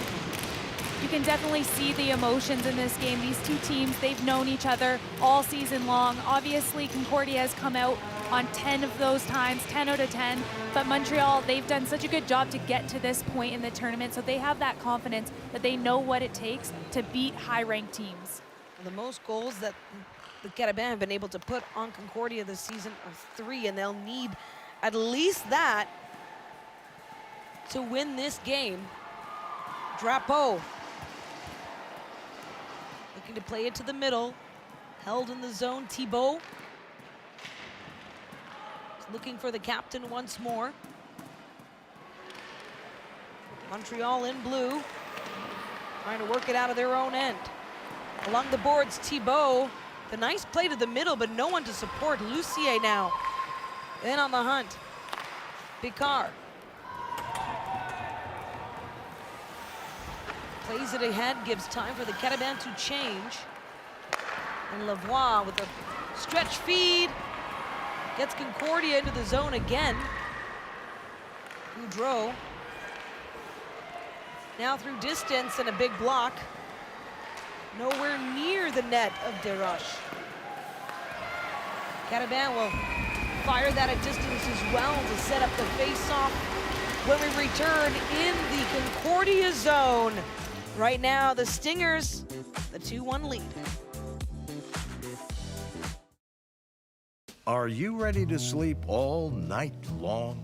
Get a restful, undisturbed night of sleep with 25% off almost everything at the Sleep Easy event. Only for a few days at Sleep Country. Talk about a good night's sleep.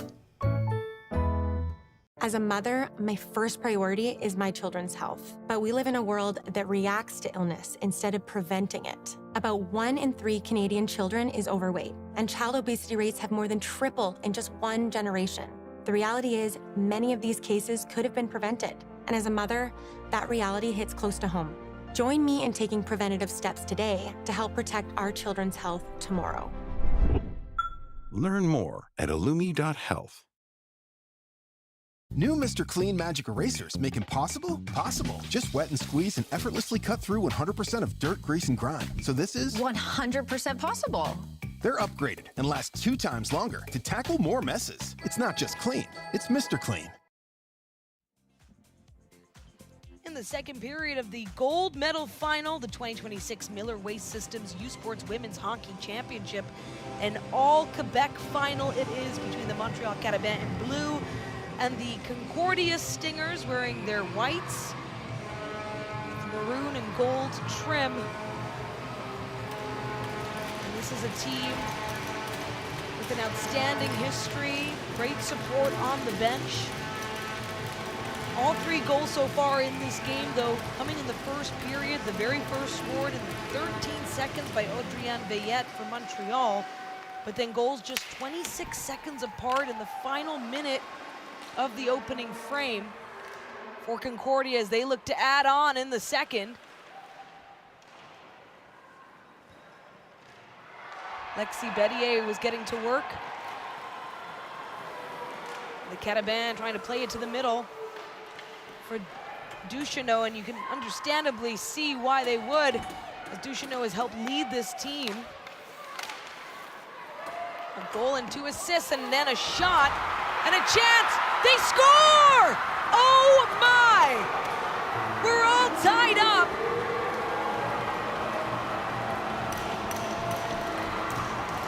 And the Carabins come through exactly when they needed to. And Anne-Sophie Bedard with a big one for the Carabins here. And this is another one that Jordan Verbeek is going to want back. She thinks she has that covered, and it just sneaks in behind her. A tough one to see, but that's exactly what the Carabins need, the momentum that they need to go into this third period. So in the final 5 minutes of the middle frame, we get our first goal of this period, an equalizer from Montreal. A national title on the line. And truly a redemption story for this Carabins team that has just been, they've lost to the Stingers in so many RSEQ finals. They make it to the national championship as the RSEQ finalists, the lowest seed, and then find their way here to their first ever meeting on the stage against their familiar rivals. And these 2 goals against Jordan Verbeek are just a little bit uncharacteristic. You can see that in these high-pressure games, you've got to be confident. She looked so confident to get to this game, so she's definitely going to have to change her mindset a little bit, focus back in on the game and the job ahead. And Sophie Bedard's goal, assisted by Ricona Lalonde, her first U Sports Championship point. And what a time to earn it as they look to get the go-ahead and retake the lead once more. Alice Quentin her second game of the tournament, did not play in the quarterfinal. She tries to find the low slot once more. From the point this time. Clogged slot by Concordia, brings the puck out. Emily Lucier with speed. Throws it towards the net, goes in to collect the rebound. Taken away by the Carabins. Camille Richard providing some important defense along the wall. 2.5 minutes to go in the second period. We've got a tie game, 2-2. Well, we know late in the period, well, Concordia Stingers, give them any time and they will make something happen. They could make something happen. Richard in a foot race, but in first is Montour. Lavoie for the Stingers, plays it ahead. As Goudreau gets a touch, providing a screen for play. Got the shot off as again, the Stingers have been leading the way when it comes to shots, now up to 26-17. And those efforts by the Carabin, Janelle Montour, who just outbeats her opponent to call off that icing. That's exactly what you need and the efforts that you're going to need in this game. Board battle gets whistled down, not enough movement. A minute 36 remaining. And Montreal, we mentioned it, they got the scoring going early here. And yeah, if I'm Montreal here, I'm saying put everything to the net. Obviously, you can see this first goal in 13 seconds into the period. Jordan Verbeek just misplays the puck. And then again, she thinks that she has this one covered and it just sneaks in behind her. Two unfortunate goals that she's obviously wishing that she had back. But if I'm the Carabin, I'm saying let's get everything we can to the net. She's a little bit shaky right now. Mentally, that's got to be tough for her to come out and stand strong for her Stingers team. The first time Verbeek has allowed 2 goals in this tournament, and the first time since game 1 of the RSEQ finals, which was a 5-3 win for the Stingers. I mean, we could be in for that kind of game. We know one team is at least going to be scoring 3 goals. We could see even more with a full period still ahead. An electric game as it is. We expected with such familiarity. The only only matchup in this tournament, I should say, with that kind of familiarity. As Lesage gets a shot off, goes in for the rebound.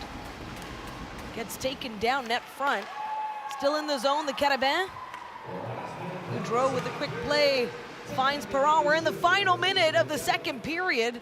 Stingers in the offensive zone, held up in the near corner.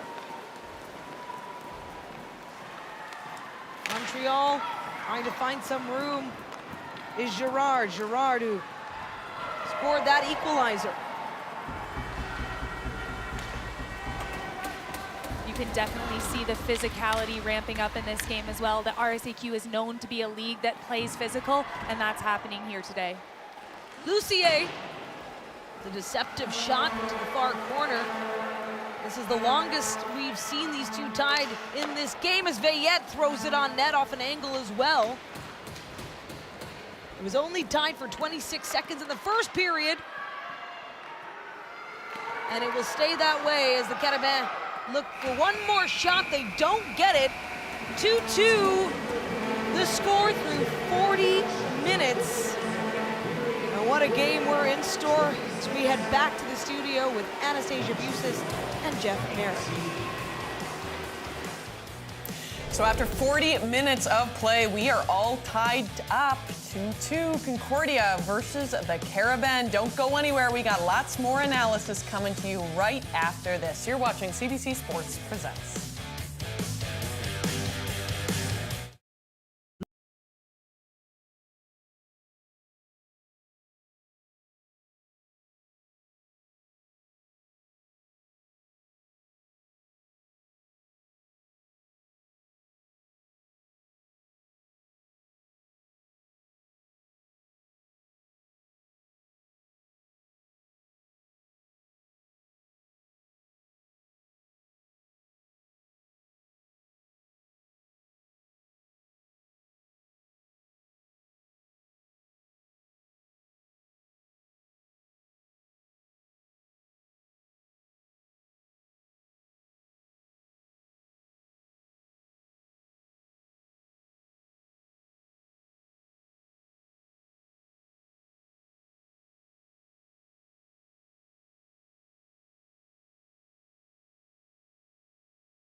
Welcome back. The fans are loving it. We are loving it here too. We're all tied up after 2 periods, and the Golden Path Trophy will be handed out. We, of course, are watching University Championship hockey here.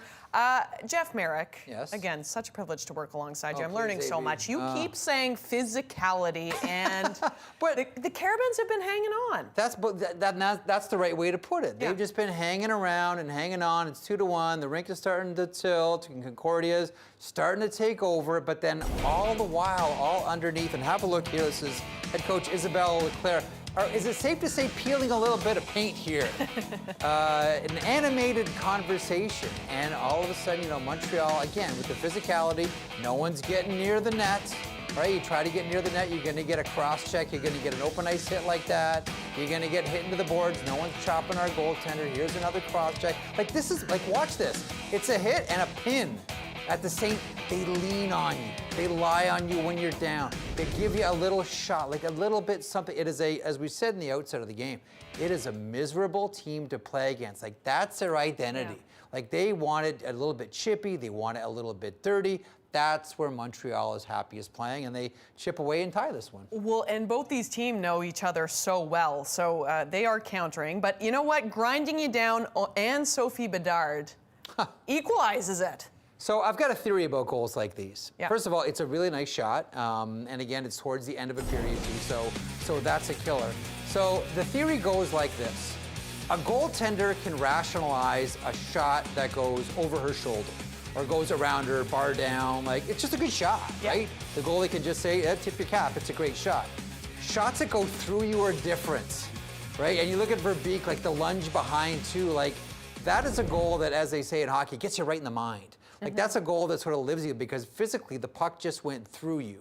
It's one thing to have a puck go around you, you can rationalize that. But when a puck goes through you, I've always maintained that does something different to goaltenders. We'll see what happens here in the third period. But shots that go 5-hole through the arm, those are different. They're tough. But we had a great shot of Julie Chu going, hey, we got it, you know?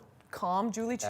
Chill Julie Chu. That is Julie Chu to a T. No, but here's the thing: like this has been a really tight game, right? By way of score, no pressure whatsoever. No, at any moment here, AB, have you seen Concordia panic at all? Has it been a moment where you say, they forced that pass? You know, a little bit. Not at all, and that is Julie Chu's personality. And we're seeing it in the play. You know what? Krista Donkin is rinkside, of course. She's done such amazing reports. We're very big fans of her. And she's standing by with Anne-Sophie Bedard right now. Well, Anne-Sophie, we all saw your big goal, but what did you see on that play? I don't know, just trying to put the puck to the net, trying to create something. That's what we want. Yeah, and I know this is a rematch of the Quebec Conference Final. Tell me a little bit about your rivalry with Concordia. We don't like them, they don't like us. It's fun to play against them. We're proud for Quebec to have the finals. Yeah, what does that mean, do you think, to have an all-Quebec final? We're proud of it, I know. Like, we're cheering for each other, like, in quarterfinals, semifinals, but like, in the final, we want to win. So it's a matchup you wanted to see? Yes. Redemption. Well, thank you very much. Best of luck in the rest of the game. Thank you. That was awesome. They don't like us. We don't like them. Great job. What an interview. Don't go anywhere. We still got lots more championship hockey coming to you on CBC Sports Presents.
hockey, now the gold standards.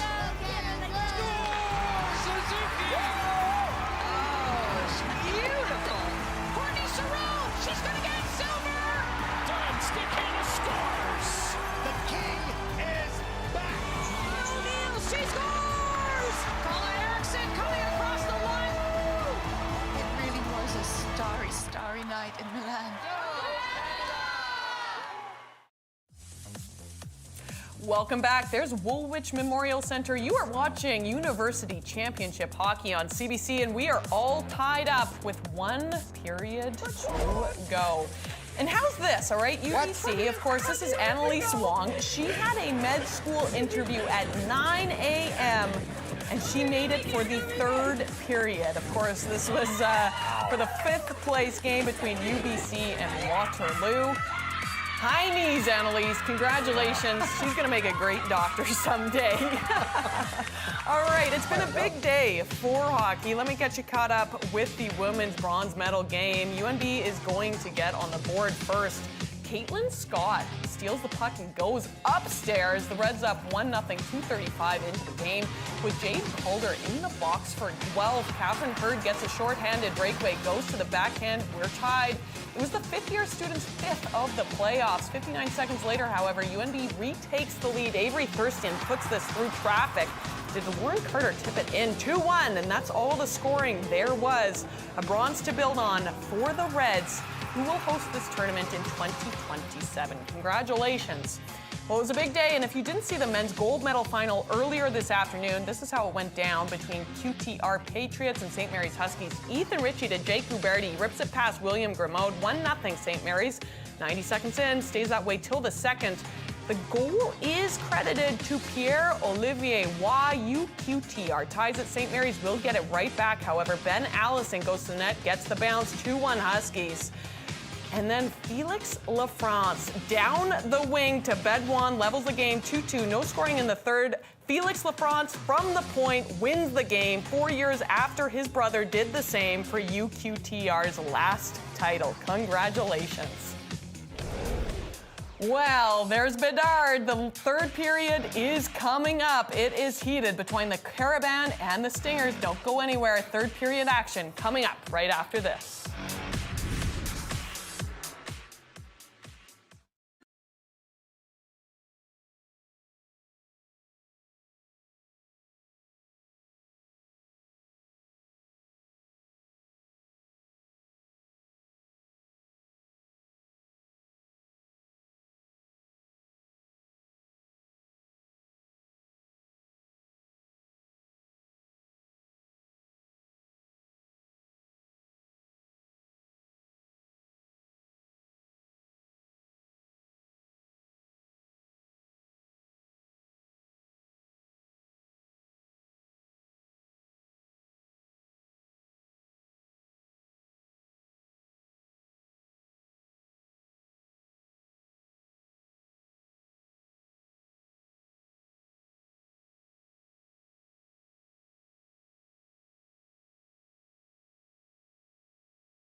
across the region. Local news is in decline across Canada. And this is bad news for all of us. With less local news, noise, rumors, and misinformation fill the void. That's why CBC News is putting more journalists in more places across Canada, reporting on the ground from where you live. Because local news is big news. Choose news, not noise. 20 more minutes of regulation play. We are all tied up right now, and Carissa Donkin is with head coach of the Concordia Stingers, Julie Chu. Well, Coach, what did you like about your team's game, and what would you like to change heading into the third? Yeah, no, I thought our start was really solid, really strong. We stuck to our game plan. In the middle of that period, we started to kind of do a few things that we weren't planning on, and wanted to make sure that we get back to the details that helped us be successful for a lot of the game and generate energy. I mean, you had a big goal from Emily Lavoie. You also had a big block from her in the last game that you won over Guelph. What has she meant to your team in this tournament? I think she's been a huge part of our team all year long and all throughout her career, so not just this tournament, but you know, she's a forward that got converted to a defenseman, and that's pretty tough to do, but she's dynamic, she has a really high level thinking, so she plays a huge part in all situations for us, and we're really excited to see how well she's playing. She's going to be a big part of this third period as well as everyone else. And you know a thing or two about being a forward, also playing defense, so. Yeah, she skates better than me, though. Thank you, Coach. Best of luck in the third. Thanks. Julie Chu, all right. She said it was going to be a big third. Let's head it down now to the ice. Daniela Ponticelli and Hannah Bunton will take us through this final period. Thank you, Anastasia. A big third period with a gold medal, a national title on the line for Concordia. They're looking to become 5-time champions, while Montreal is in the chase for their third ever national championship win, and they would love to do it over their RSEQ rivals. Quebec hockey on full display here in this championship game. The Carabins with the lone second period goal, who will get on the board here in the third. Both teams have played in finals that have needed extra time, but both have ended up on the losing side. Lucier with the first shot, and a big stop by Desroches. And you heard Julie Chu talk about it in between periods. We need to get back to the little details, the things that were working for us in the first period, and that's exactly what they do off the draw here. They get it to Emily Lucier. She gets a nice shot on net, and that's what's going to lead them to have success in this third period. U Sports Coach of the Year finalist. She has won that award multiple times, along with RSEQ Coach of the Year, as she was this season 6 times, though, for Julie Chu, the 4-time Olympian with the U.S., and so much more than that. Brings so much knowledge and respect to this program that has really taken off under her tenure. And not only does she bring that knowledge, she brings that composure to this group. You can see she has a smile on her face quite often when she's on the bench, and it brings that love for the game for all of her players to play for her, to play for their logo on the front of their jersey. She's been involved with the program since 2016. Made it to the U Sports Women's National Championship in 2018. They won bronze, and then from 22 through 24, 3 finals appearances, 2 titles, 1 silver, as the Carabins come in looking for the go-ahead. It's just wide. Jordan Verbeek watching on. Verbeek helping their Stingers to their last national championship in 2024. As mentioned, they competed last year, made it to the bronze medal game, lost that game. So they'll definitely come away with hardware this time. From distance, and a chance with a wide open cage. How do they not bury it? Another one, this time Desroches quick to cover. And what a save by Mo Desroches there. She sprawls out across the net and is able to get her paddle across. The Concordia Stingers do a great job on the zone entry. They're getting traffic, they're getting pucks to the net. That's a purposeful shot. They want to kick that out to the weak side, but Desroches comes out big there with a paddle save. And the Stingers in the offensive zone trying to get going in the slot. Sent around the boards by the Carabins.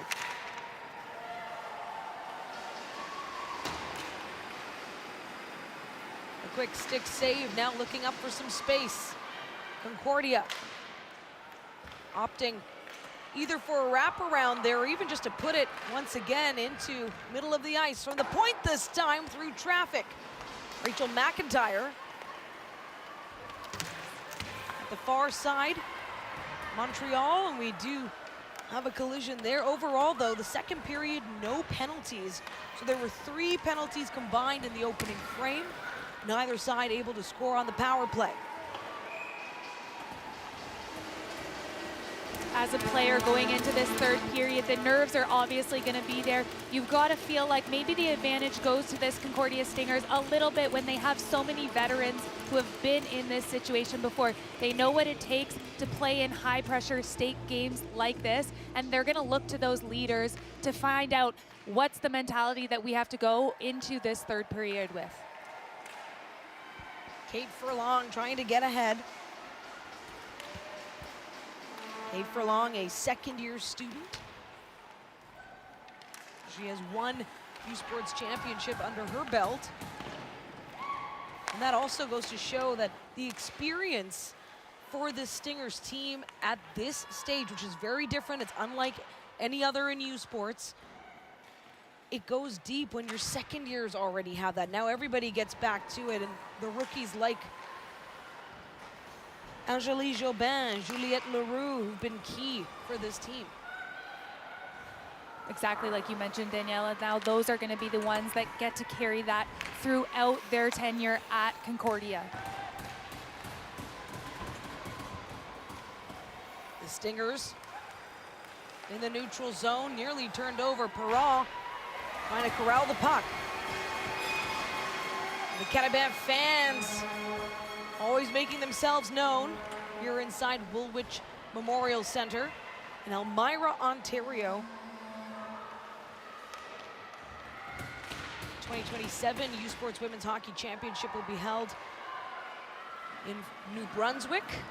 University of New Brunswick will host.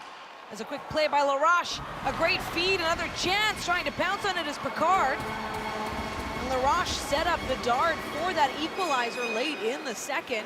Another chance net front. That was Leah Salem. Couldn't quite get the touch on it as they look to pop it by. Big stop from Verbeek. And now you can see she's getting that confidence into this play. Just makes it a very easy glove save, and that's the Jordan Verbeek that we're used to and that we know. 22 years old, business management student out of Langley, BC. Played for the Greater Vancouver Comets. Looking to secure her second national title. Shot from Lesage, blocked in front. Block shots has been a story here for both sides.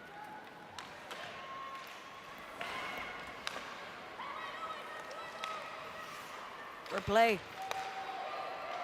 Sends it ahead, and a chance once more in front is big stop by Darash. And stop because there's no momentum, no rebound chance there. And fans, U Sports wants to hear from you all about your viewing experience. Visit usportsfans.ca or click the QR code on the screen and join the fan advisory panel. Tell us about yourself and help shape future championship broadcasts by giving us your feedback for your chance to win prizes.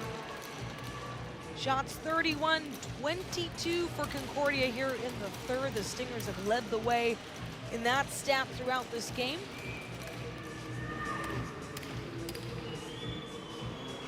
Face off to the right of Maud Darache.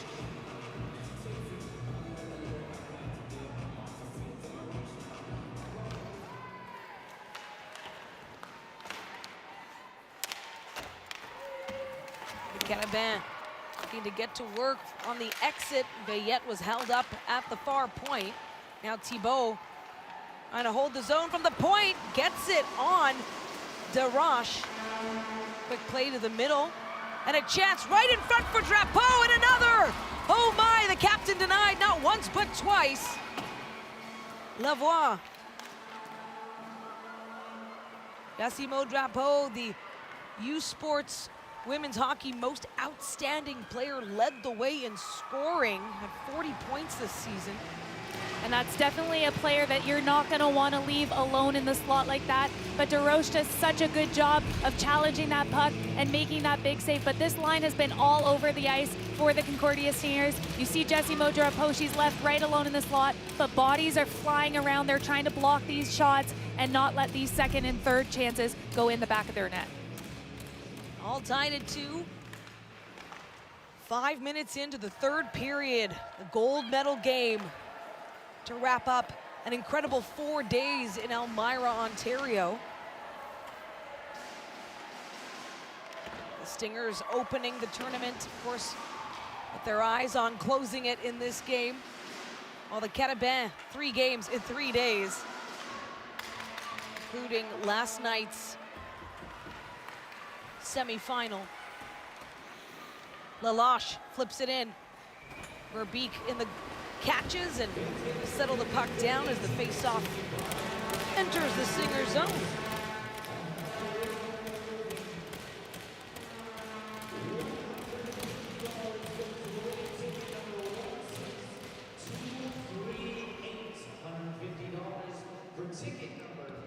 Faceoff certainly more even. The Carabins with just a slight edge, 27 to 25 wins at the dot. As they now get going on the attack. They had the lead for the bulk of the first period.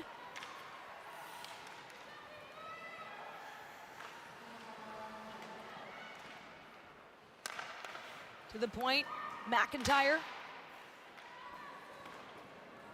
Had Pelowich, but now back in the neutral zone. And you can definitely see what's impressive with the Concordia Stingers right now is although Lavoie comes in. Although they do have the advantage when it comes to shots on net with 32, they're still creating a lot of opportunities to shoot that puck because the Carabins have 16 block shots on top of that. 16 for the Carabins and 14 for Concordia.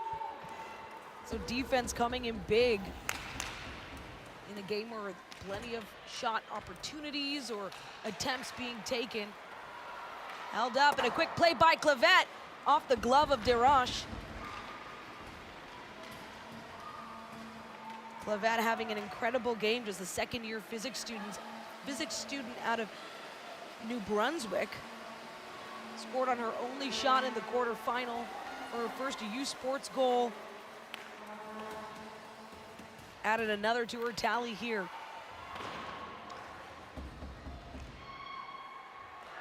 And a chance for the Carabins once more. It's just wide. And that's a big hit on Lauriane Tthe after that shot takes her body right out of the play.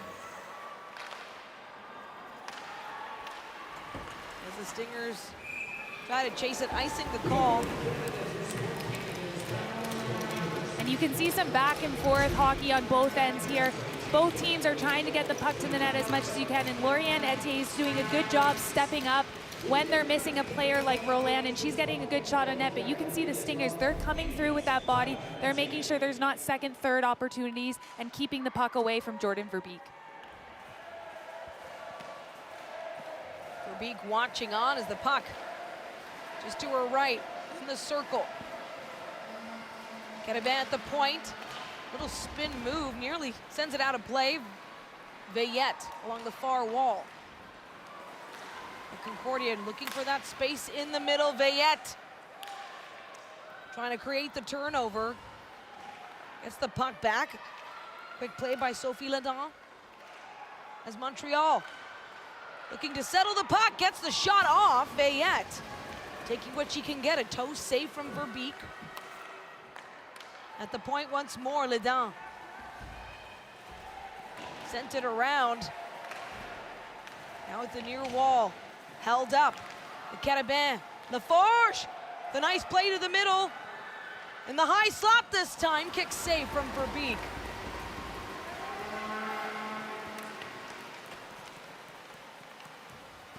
The Carabins with time to send in some fresh skaters. They get a change in the offensive zone. The Stingers make a play to bring it back to neutral ice.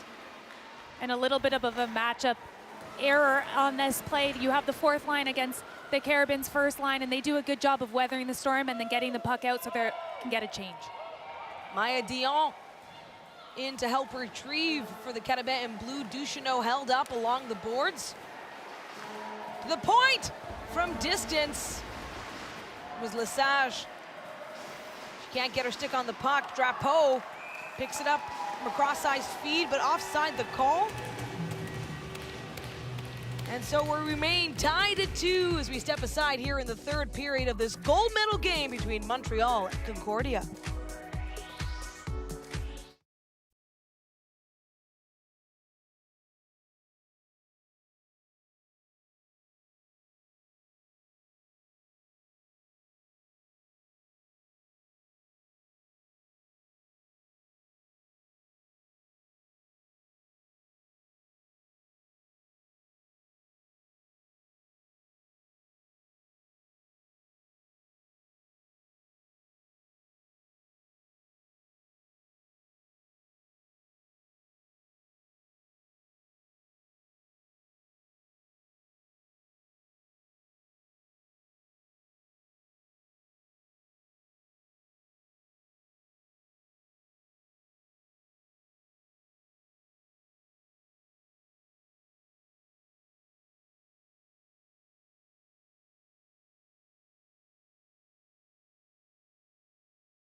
Well, earlier today in the men's final between UQTR and St. Mary's, overtime was needed. They were tied at 2.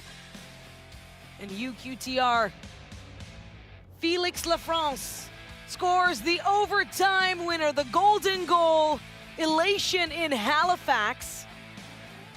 And heartbreak for St. Mary's. Of course, they take home silver. They stay at home, though. They were the 8th seed hosts looking to make some history on the men's side. And what a day as the number 8 seed in the women's tournament. The Montreal Carabins are also playing in a gold medal game, matching up for the first time ever on the national stage against their Quebec rivals, the Concordia Stingers. Veillette brings it into the zone. Daniela Ponticelli alongside Hannah Bunton and Carissa Donkin rinkside in Elmira, Ontario, as the Carabins once again put it deep in the Concordia zone, but Hannah unable to really jump on it once the puck is there. The Stingers coming out now. Lucier takes a shot, turned aside into the netting. And the Stingers are just doing a great job in their D zone. They're doing exactly what the Carabins typically do in their D zone and keeping the pucks to the outside. So Montreal, they're gonna have to find a way to get pucks in. And Emily Lucier, she's been great for the Stingers. This is a great chance. Get pucks to the net, that's how you're gonna score goals. There's 10 minutes left of this hockey game. I'm sure they're talking about, let's get pucks to the net, bodies to the net, let's put in a garbage goal here. Yeah, just approaching the midway mark of this third period. We just saw the men's game was tied at 2 heading to overtime. Women, of course, want to settle this down in 60 if they can. Both these teams have needed extra time on their journey to get to the final. For the Stingers, it was in the semifinal game, a very tight battle as from the point, they try to put one past Desroches. They even get another chance in the slot. And Mo Desroches is just looking composed in net. There's been a couple of times where the Stingers have been able to get in and behind the Carabin defense, but Mo Desroches is standing strong in her net. She looks calm, cool, and collected, making those big saves for the Carabin. And for Concordia, this is a tight game. In fact, their RSEQ final against the Carabins, the game 2 that won it for them, was a 2-1 win, and it was their tightest game with the lowest scoring against Montreal this season, aside from a 2-0 shutout win. A 1-goal difference was needed there, and this game could very well play out similarly. In that postseason run for the Stingers that they went 4-0, their goals for 16, goals against 6. In this tournament, these teams have done so well against their opponents. It was a big win for the Carabins, 5-1 in the semifinal against UNB. And despite being the lowest seed, they did not take on Concordia, the number 2 seed, in the semifinal, there was no reseeding, so it was the number 4 seed UNB Reds who won bronze today that they faced in that game. And the path to this championship game for this team has given them confidence. They know that they can beat top teams. They did it in the first game of the tournament against UBC, so they definitely have confidence going into this final game. And you see Lucier get taken down. Of course, the crowd disagreeing on the no call. Jobin staying focused, sends it deep into the zone. Drapeau trying to collect it at the half wall. In comes Thibault off the backhand. Big save by Derache. Another chance, Jobin looking to feed the captain, Drapeau. Drapeau, and another chance for Clavette. Lucier watching on. Clavette in the board battle for the Stingers. We've talked about them all day, but this line has just been so good for the Concordia Stingers. They're getting all over those loose pucks and rebounds. And so we stay tied at 2 here in the third period of the women's gold medal game.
And Maud Laroche has just been a rock for this team in net. She's getting bombarded. She has 39 shots against right now. Concordia is doing a really great job of being able to get pucks to the net and create these scoring chances. And this line of Lucier, Thibault, and Drapeau have been all over puck. They're hounding pucks. That's why they're so successful in the offensive zone. But Maud Laroche has just been lights out for this team so far, especially in this third period. Yes, 39 shots against. Maud Laroche faced 34 in the quarterfinal, but that was through a full overtime period. That was a 10-minute period that she weathered that storm to help them out in a shootout win.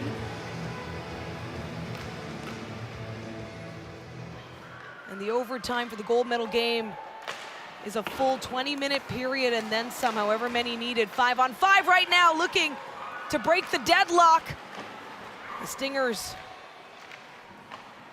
still buzzing around the net of Derache. 7:40 to go in the third period. Game tied under the 5-minute mark of the second frame. The Carabins getting that equalizer, their first equalizer of the game. Lesage trying to bank it off the boards. Not quite the bounce she needed there. Quentin getting a touch as well.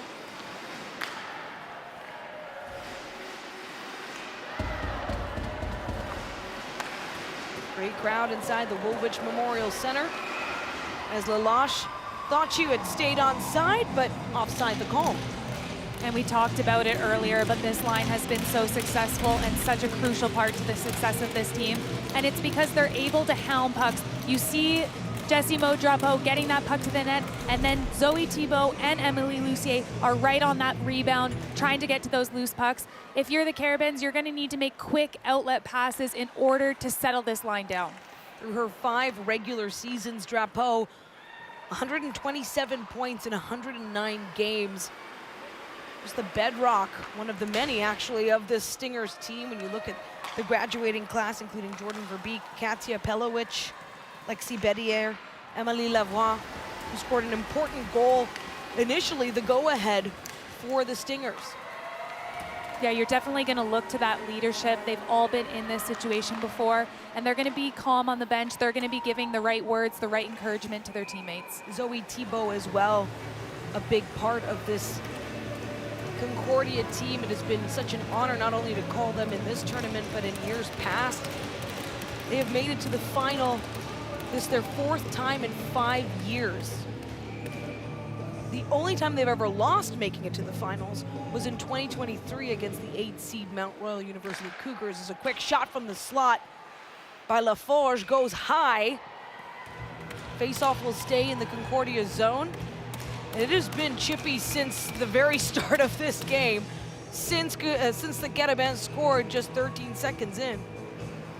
Definitely emotions heating up here as the minutes are winding down, and there's such a big accomplishment on the line for both of these teams, and you can see the veterans on these teams. They're coming in to defend their teammates and make sure that they're getting away from their goaltender.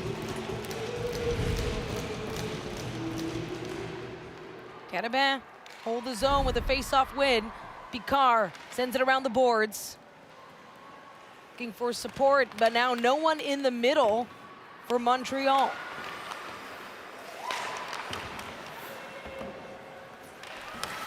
Carabin, Duchesneau trying to feed it to center.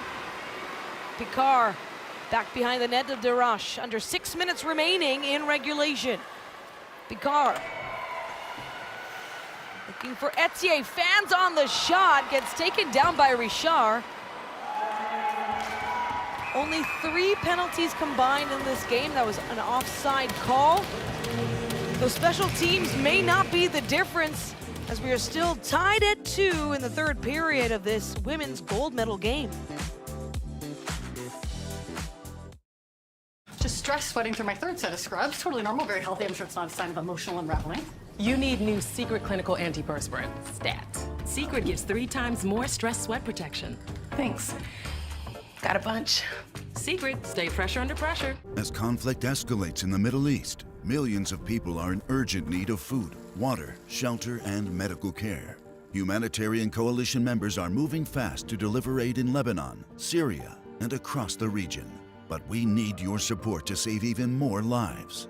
Donate now at together.ca. Your donation can help families caught in the Middle East emergency. That's together.ca, the humanitarian coalition.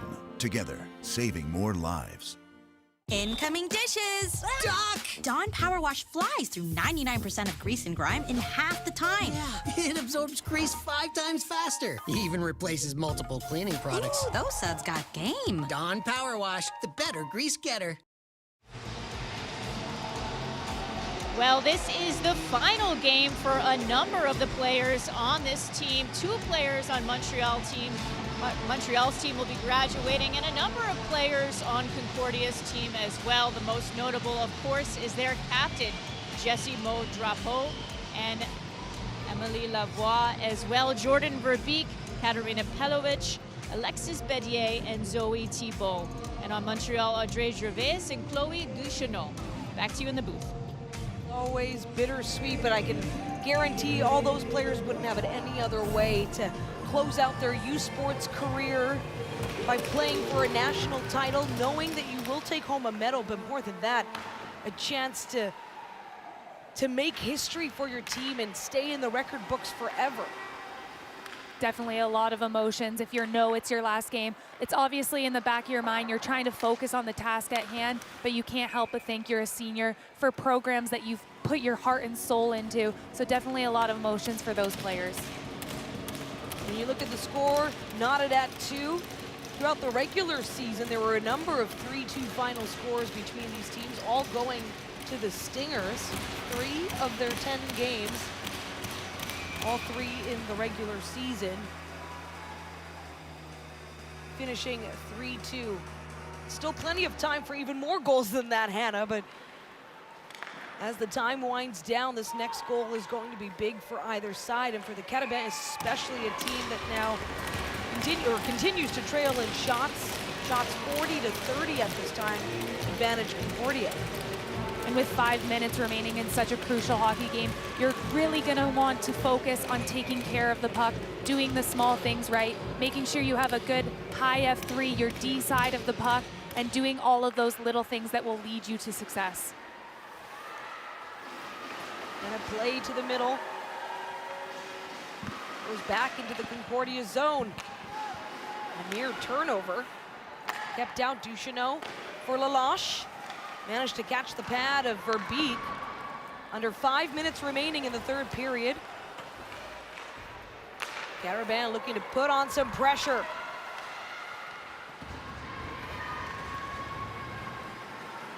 And Sophie Bedard, who scored the all-important tying goal in the second period. They score! The Carabins back in the lead.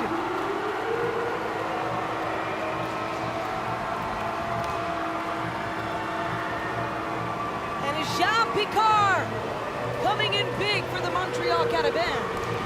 And she has just been dominant in this tournament and such a crucial player for the Carabins. And they do a good job working the puck east to west to make sure that the coverage of the Stingers are moving. And Jane Picard gets that puck all the way through and into the back of the net at a crucial time in this third period of the gold medal game. Something about the first and last 5 minutes of these periods. Yet again, a later period goal for the Carabins. They were able to score within the final 5 minutes of the second period to get the equalizer, making it 2-2. And here's Jean Picard picking up her second goal of the tournament, second in 2 games. She's now up to 3 points overall. And we'll have another look at how this all developed. And just such a good job by this Carabin team. You got to get shots on net. You've got to get the puck up to your defense. It goes east to west, which makes the coverage slag a little bit. And then Jade Picard gets her head up, and she gets that one through to the net to put Montreal up 3-2 in the third period. So the Carabins retake the lead, a lead they held for the bulk of the first period. They were tied ever so briefly before the Carabins retook it, then tied again. Late in the second period, now under 4 minutes away from winning this national title if they can hold the score.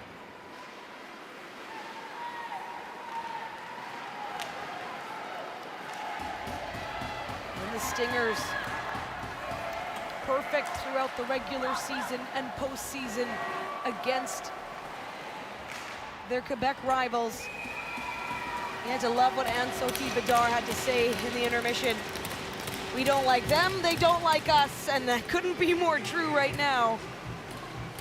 You can definitely see the rivalry and the tension heating up in this game. They see each other so often in the RSAQ. They play each other 8 times during the regular season, so it's natural that that rivalry is going to build no matter what. But then given that these programs are about 15 minutes apart, it makes that even higher stakes. Yeah, 15-minute drive, no big deal, just down the road. As now the Stingers look to respond. They have the time. You have to wonder if Verbeek will head out of her net. Obviously not right now. Is a 2-on-1 developing, and a big shot by Prue. He's looking to go top shelf on the far side. Camille Richard trying to get it out of harm's way, but the Carabins back in the slot now. Veillette plays it to the short side. Likely trying to set up her teammate below the goal line. Thibault, bit of a soft pass. Now under 3 minutes to go. And the Stingers, the only team as a higher seed to have fallen to a number 8 seed in a championship game. They did that in 2023. Their only silver in this tournament.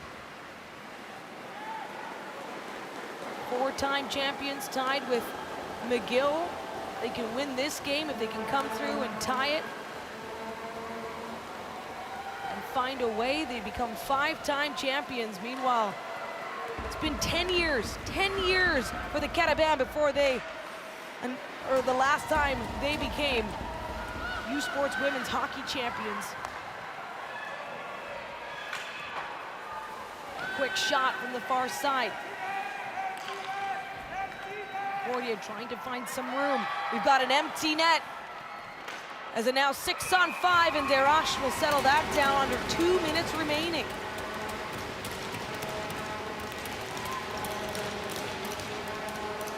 Definitely a time in the game where you're going to want to draw something up for your 6-on-5. Make sure that you have a good face-off play ready to go, which I'm confident that the Concordia Stingers are going to have something in their back pockets. We have a timeout here now. Crucial timeout. Julie Chu having a discussion. So there was a brief moment where there was an empty net for the Stingers. It makes sense. They need a goal to tie it. And the one thing about this Concordia Stingers team, they scored off a set play with Emily Lavoie. They're gonna have a set play off of this face-off too. And that's one thing that Isabelle Leclerc said they need to look out for, is they're good off the face-off. Where are assignments? Who's staying with who? And that's exactly what's gonna be drawn up. I'm sure they've practiced this. They know what they're doing going into this draw. Just a one-goal game as we have another look at the go-ahead. And you can see that they do a good job, the Carabins, getting this puck up and over to Jade Picard. And they have 2 moving screens, which allows this puck to get in the back of the net. It creates some confusion. I'm sure that Jordan Verbeek lost track of the puck for a minute when there's 4 people crossing in front of her. And just a crucial time to score a goal in a gold medal game. Zoe Thibault at the dot for the Stingers. Wins the draw. Jobin for Lavoie. And what a stick as Veillette takes it out. There's an empty net, and it's just wide. Veillette had an empty net goal yesterday. Already up to 3 goals. She opened scoring in this game just 13 seconds in. 1:30 to go, still 6-on-5. Lavoie, Concordia looking to tie it. Trying to hold on to their championship dream, but empty net open for Prue as Concordia now leads 4-2.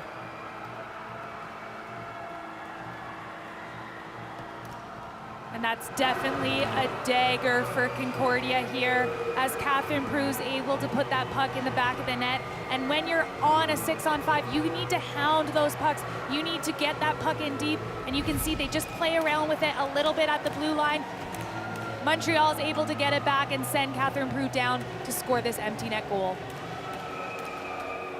We went from tied at 2 until just under 5 minutes left in the third. A massive goal by Jean Picard, helped by Sophie Ledin. And now an empty netter by Catherine Prue. And Concordia, the team that has gotten the best of the Carabins throughout 10 games, 8 in the regular season, then 2 to win the RSEQ championship. Now find themselves trailing in the last minute of play, down 2 goals at that. And the Carabins needing to stay composed here, knowing it's not over yet, not over until they hear the buzzer or bury another, and they do. Piling on, now 5-2, 2 empty net goals. Almost in disbelief, you can see the joy on the face of Juliette Laurent, who was injured in the semi-final game. Tthe adding another to her tournament tally, now up to 3 points with her 2nd goal. Oh, the look from Roland, who had the semi-final game winner. And you can just see the smile of her face. And Lauriane Tthe has had a huge game today. She stepped into that position on that line where Roland normally is. And you can see the excitement on this Montreal Carabins team. Now just seconds away, the bench on their feet. The Carabins knowing how close they are to becoming 3-time national champions in women's hockey.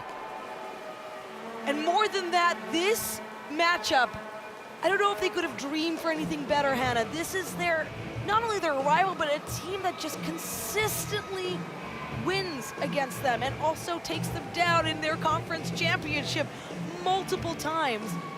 And now this is their first ever meeting here on the national stage, and who's getting the better hand? And we talked about it, those 10 wins, they don't mean anything in this one game, gold medal game, and that's exactly what's happening.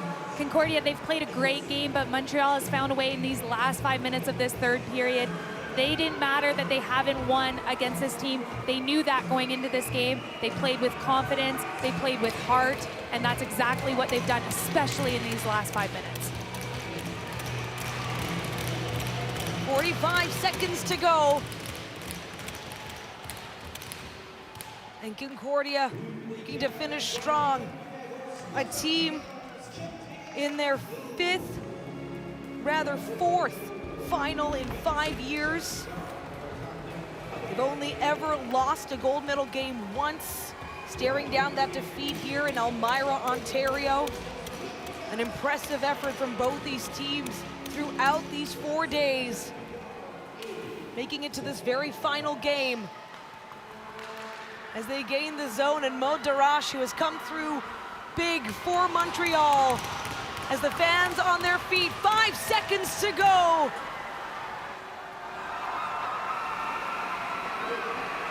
The Montreal Carabins are golden. In just a moment, as the whistle blows and they have to hold off on the celebration. The officials having a word.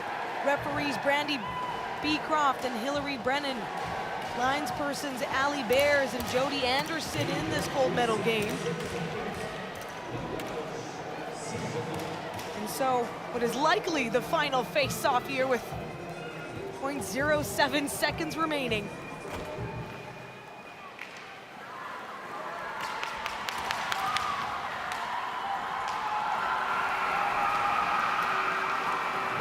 Carabins are the 2026 U Sports Women's Hockey Champions. The underdog story, the number 8 seed, taking down the Concordia Stingers. Payback to their longtime Quebec rivals. Absolute dominance in a 5-2 win. And you can just see the smiles on their faces. They wanted this game. They said it last night after the game. Adrienne Viette said, "We are going to win tomorrow." And that is exactly what they did.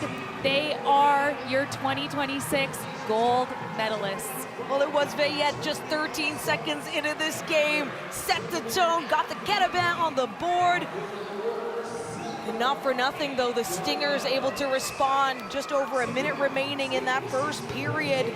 Big goals by Audrey Clavette, and then 26 seconds later, Emily Lavoie for a lead. Montreal tying it in the second period, just shy or just under the 5-minute mark remaining, and Sophie Bedard. Then Jean Picard, who gets to say, "I have a championship game-winning goal," as hers will stand, assisted by Sophie Ledin. The empty netters, Catherine Prue and Lauriane Etier, a full team effort here in this historic win. Now 3-time national champions, the Montreal Carabins.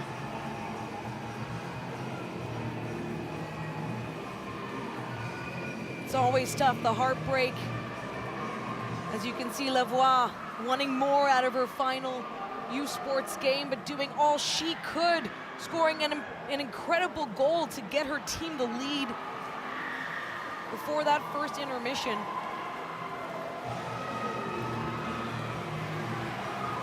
What do they say, Hannah? Streaks are meant to be broken. We talked about it before the game, and that's a tough thing, those 10 games in a one-game series. In the gold medal game, they don't matter, and it's tough to see some of these emotions for these seniors. It's their last time putting on this jersey that has meant so much to them. They've poured their heart and soul into these programs, and in a gold medal game, you're gonna have the two ends of the spectrum. You have the elation on the gold medal side, and then the disappointment when you get silver.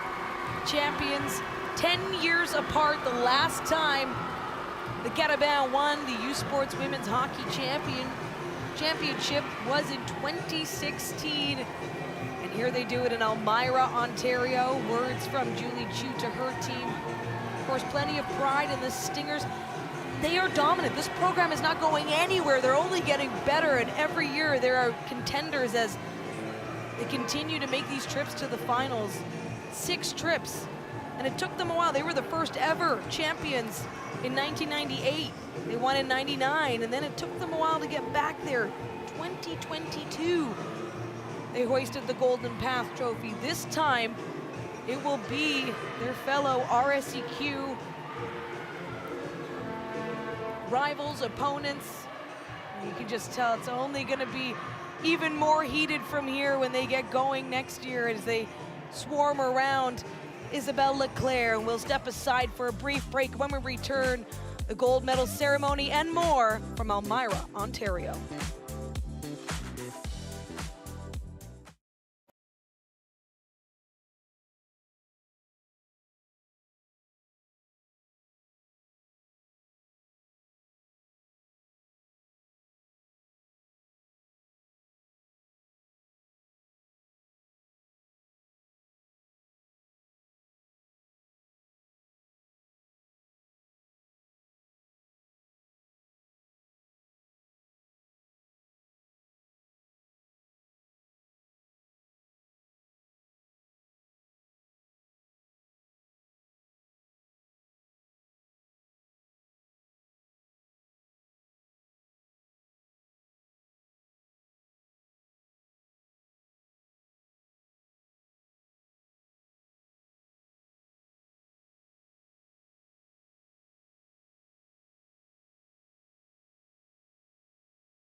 The Montreal Carabins are the 2026 U Sports Women's Hockey Champions, taking down the Concordia Stingers 5-2 in the gold medal game, a game that was tied 2-2 heading into the third period, as we now see the Nike Performer of the game, Jean Picard, whose goal stands as the game winner. The championship game-winning goal for number 27. She had 3 points in the tournament, 2 goals, 1 assist.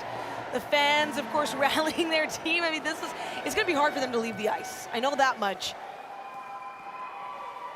And they won't have to leave yet, as of course the presentation will take shape inside the Woolwich Memorial Centre, where all 4 days of the tournament have been held. All the games, starting with the quarters, the semis, and the finals, along with the championship and consolation brackets, as we have a look at the Golden Path Trophy. What all these teams have been playing for.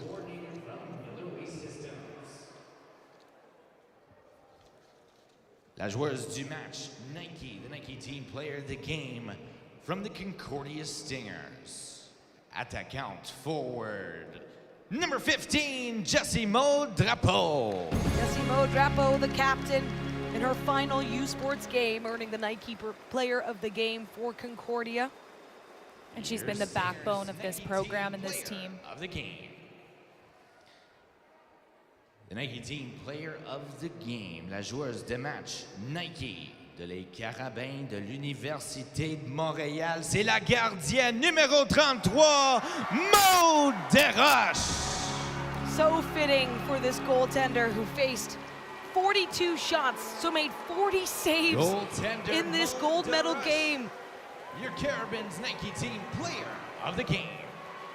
And that's got to feel so good. Her first time ever starting in a medal game, period, on the national stage, and to take home the title. Le temps est maintenant venu de révéler la composition de l'équipe d'étoiles du tournoi. And the voice you're hearing is that of public address announcer Now time to Lucas reveal Ferraro. our U Sports Tournament All-Stars.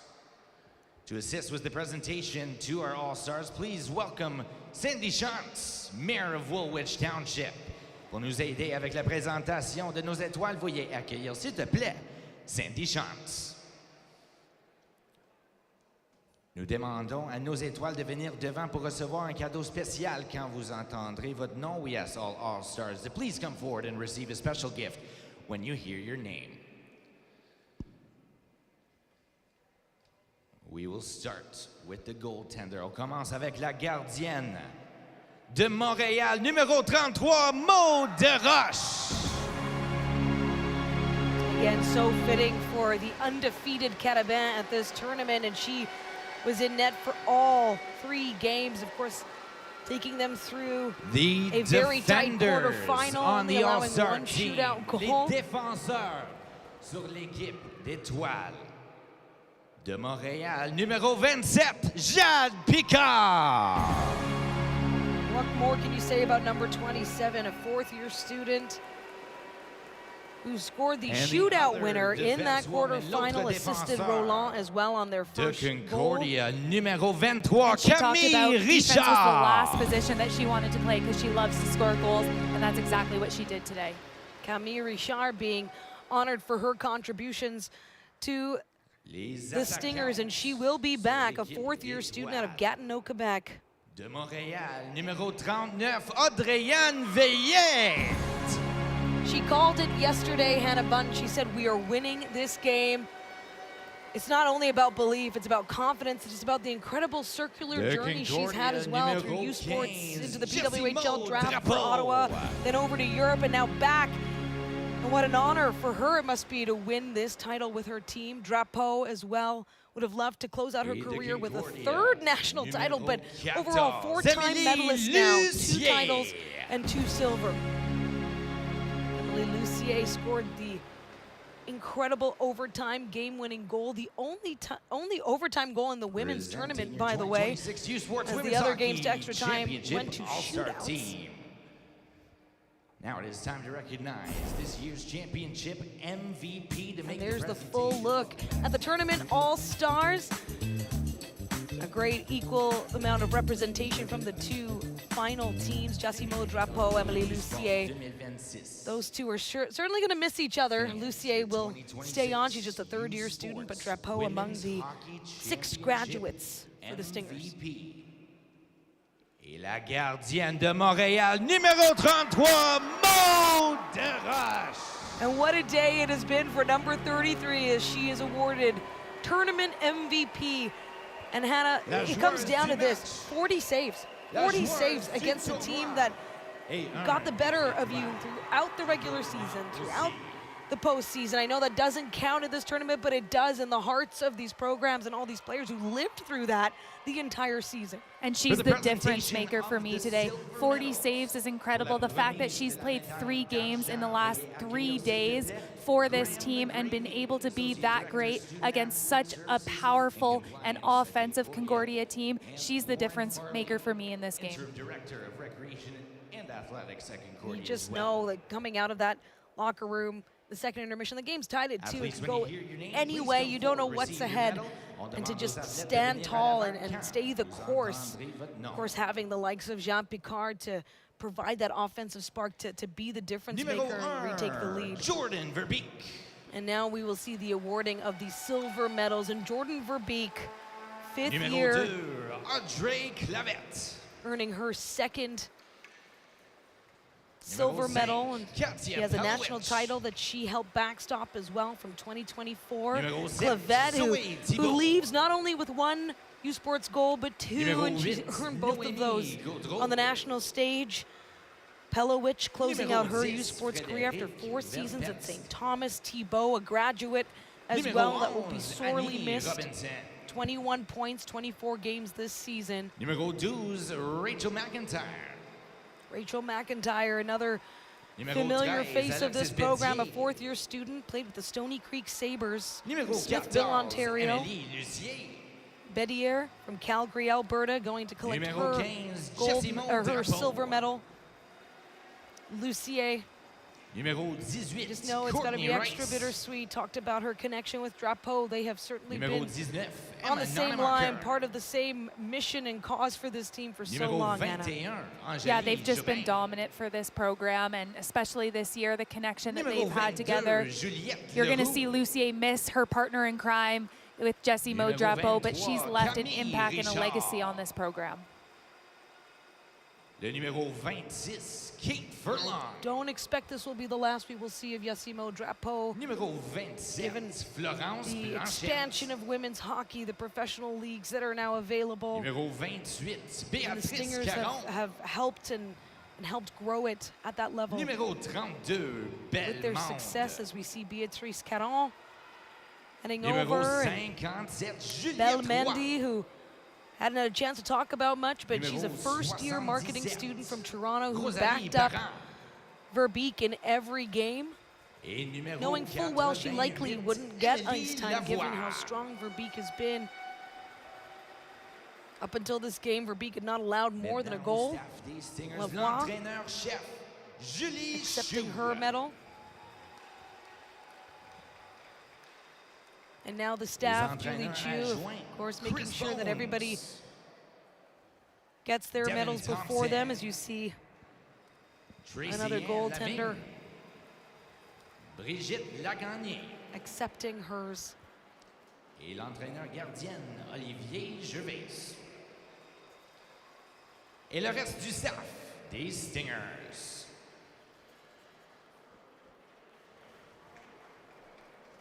And so another season comes to a close for Concordia. Pride on the face of their coach, despite the loss, because at the end of the day, it's can't take for granted just being in this game, just getting to this moment. Chers partisans, Yeah, bonne they've main definitely been d'applaudissements looking to pour les her médailles as their d'argent leader. du You can sport. see after the game, Les they Concordia huddled around her. Stingers. She had some words of wisdom for Maintenant, this la group. remise She's de been la on both médaille sides of d'or. it. She's won these games before. She's lost these games before. So she'll know what to say to On va her team in that accueillir moment. William Moylan, Director of Sport d'Excellence à Montréal. Once again, athletes, when you hear your name, please come forward and receive your medal. On demande une fois de plus aux athlètes de venir à l'avant quand vous entendez votre nom pour recevoir votre médaille. And so the champions will now collect their gold Numéro medals. 1, Tamara Gérin-Lajoie.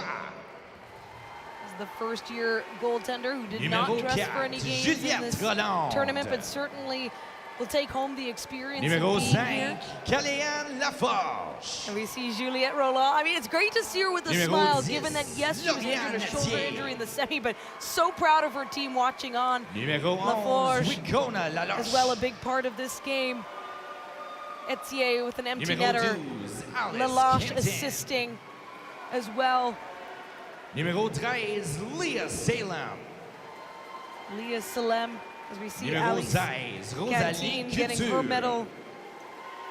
These are second years, Numéro third 18, years, players who will Doriane absolutely return and keep this in their mind, Hannah. And how big is Numéro that for a program to 19, not have that Megan much Lesage. turnover? That's huge for this program. Typically, you see Numéro 5, 20, 6, sometimes Elisa even more Jean. players that are turning over, and right now they have 2 graduates. So Numéro you know that you're going to 21, go back Abigail into the next Girard. season with this core group who knows what it takes to beat Numéro these top 21, opponents Maya and have Dion. success in such a high-stakes tournament. Girard, who Numéro was able to 24, step into this Catriona game Mateer. because of Roland's injury. Numéro What a game to 25, come into Chloé here on the Duchesneau. national stage. Her first at this tournament. Numéro 26, Audrey Gervais. Audrey Gervais, who was so excited Numéro after 27, yesterday's Jade semifinal Picard. win, and can expect it's even more now. We saw Duchesneau, who was so Le key in numéro the first 2 games, 29, did not earn a point in this one, but Anne-Sophie it doesn't Bédard. matter. The team rallied around it anyway. What a team win and effort. They Numéro didn't need just 33, one Maud person's Desroches. singular contributions. Although in the case of Maud Numéro Desroches, you could certainly 39, say Adrienne that was a Veillette. contribution with 40 saves. Adrienne Veillette, Numéro 44, an absolute spark Amalie for this team since Poiré-Lehoux. the mid-season. Numéro 55, Historic as well, as just the Sophie second Ledet. time an 8th seed has ever won at this tournament, the lowest seed Numéro overall, even 61, in the Léa era Berger. of the 6 teams. No one had actually won. Numéro 71, And that's just Catherine a testament Proulx. to how close these teams are in Canada and how strong these programs are. Numéro That you can see a 84, number 8 seed Alexandra defeat a Giguère. number 1 seed and then go on to win this tournament. Et numéro Prue, who scored the first 91, empty netter Janelle just to Montal. add that extra insurance at a crucial time. You have to think as soon as that one went in, Must have been hard to contain the emotions for the Carabins. Les entraîneurs adjointes. Simon Hardy. See some proud fans standing up in the stands inside Woolwich Memorial Centre. Fantastic venue for this tournament. Des Carabins, c'est Isabelle Leclerc. Isabelle Leclerc stepping up. 8th medal for her, 3rd national title. She has been with this program since day one. No other program right now, definitely not at this tournament, could say that.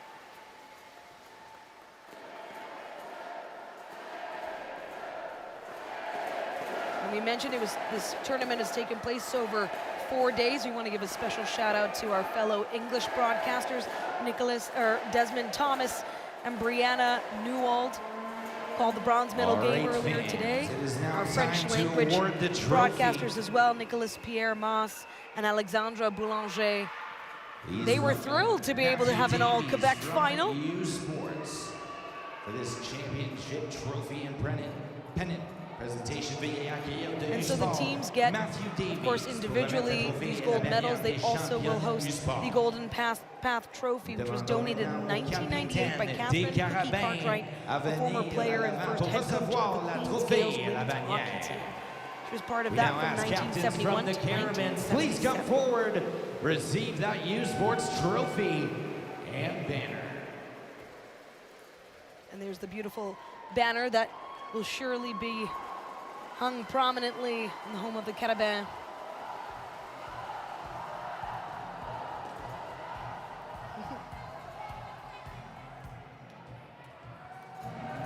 See number 20 there, Elisa Zhang, who was the backup goaltender as well throughout this tournament.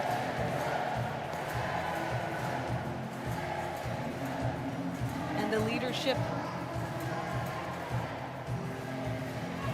Audrey Gervais in the middle, Jean Picard, the game winner, also with the A, and Duchesneau, number 25, Gervais and Duchesneau graduating, and they will hoist the trophy, 2026 U Sports Women's Hockey Champions, the Montreal Carabins.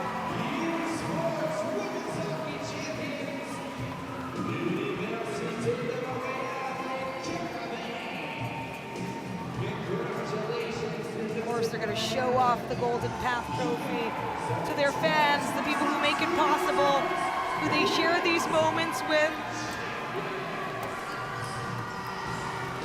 And what a special moment to be able to share that trophy with the people that helped you get here, followed you. They were so loud in the crowd for this team throughout this whole tournament.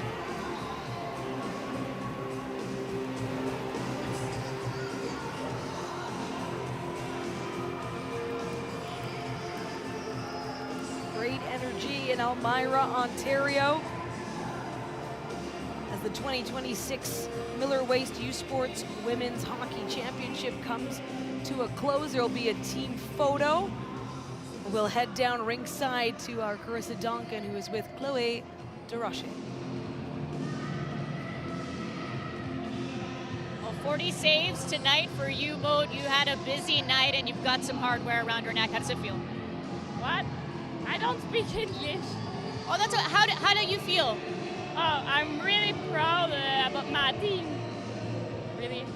What does this team mean to you? What does this team mean to you? A lot. Yeah, a lot. Well, anything you want to say to people back home in French or English? What? Anything you'd like to say in French? Je suis vraiment contente de notre équipe. On a tout donné, puis on la mérite vraiment celle-là. Thank you for your time. Congratulations. Thank you. 40 saves from Maud DeRoche to help her team win the title as she joins them. We're going to step aside and return. Montreal Carabins, your new women's hockey champions.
across the region.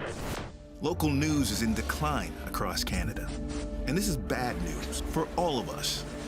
With less local news, noise, rumors, and misinformation fill the void. That's why CBC News is putting more journalists in more places across Canada, reporting on the ground from where you live. Because local news is big news. Choose news, not noise. Wilkie, now the gold standards.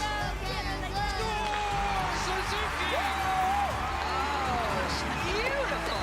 Courtney Sarone, she's going to get silver. Done. Stick-handle scores. The king is back.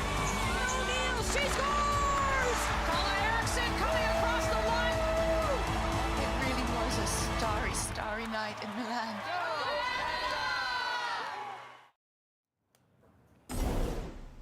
Welcome back into studio. We just watched the Montreal Carabins take the Golden Path Trophy over the Concordia Stingers. Congratulations to you to M. Immediate thoughts on this game? So a couple of things come to mind right away. I can recall during the second period, you and I sitting here, AB, saying, they're just kind of hanging around. I know Concordia's tilted the rink and they're taking over the game here, but Montreal is just hanging around, bothering Concordia, sticking the side, elbow there, cross-check here. Next thing you know, we're watching Montreal celebrate. Here's the one thing that stands out. Like, Montreal was the 8th seed that never felt like an 8th seed. Yeah. Like, consider what they just did. They knocked off UBC, #1 team in the country. Knocked off UNB, #4 team in the country. And as we just saw now, Concordia, the #2 team in the country. If I told you at the beginning of this tournament that the #8 seed was going to knock off 3 Giants and outscore them 14-6 in the process, you would say, I want someone else sitting next to me on the panel. I would never say That's what happened. That's what happened. It was just spectacular, to your point. I think this is the second time in women's tournament history that the #8 seed wins it all. But they had some help in Maude DesRoches. I mean, unreal. 40 saves, and there's one moment specifically. You always sort of drill down and figure, okay, so where was the moment where Maude DesRoches really saved this thing for Montreal? And it was early in the third period, right? We're heading into the third period. We're all tied up at 2s. We're expecting someone from Concordia is going to be a hero here. Yeah. Yes, again, look at these saves. Like, sure, she get a little bit of help from the blue line, sometimes getting help from a crossbar, but she was outstanding. You got the feeling after a while, AB, that nothing was going by her, which is the most frustrating feeling for another team to feel. But she was remarkable. And that sequence of, was it 4 or 5 stops early in the third, rapid succession, that's what led to that scene that we're seeing right now. And you know what? Congratulations. We just saw championship university hockey. Can we just quickly put this into perspective, though? Sure. The PWHL exploding. Hockey Canada, we have a bunch of numbers here. Women's hockey growing exponentially. Like, where is the game in this country? 5 years in a row, and now trending as far as like enrollment goes for women and girls in Canada. It's trending now towards 120,000. Never seen before. 5 years in a row of growth. This is the one growth, the biggest, this is the biggest growth area in all of hockey. As far as investment and return on investment, the women's game is the area to be in, hands down. Jeff Merrick, thank you so much for doing this with us. This was such a lovely day of sports. And you know what? We got lots more sports coming to you, of course. We've got late night streaming. Do not go anywhere. Watch the conclusion of the Alpine Snowboard PGS from Val St. Claude, Quebec. Standout Benjamin Karl of Austria rides out in what could be his final season, and Keely Buck reps for Canada. And the Alpine Skiing World Cup continues into the week. We got lots of streaming coming for you. Leah Pereira and Trent Michaud headline the Canadians on day 1 of the World Figure Skating Championships as well. You're not going to want to miss that. And of course, Alpine. Lots of Alpine. Anyway, CBC Sports and CBC Gem, all of that for free. This has been our show. Thank you so much from all of us here at CBC. Thanks so much for joining us. And Jeff Merrick, this has been an absolute pleasure working alongside you. Congratulations to the Pats and to the Carabins.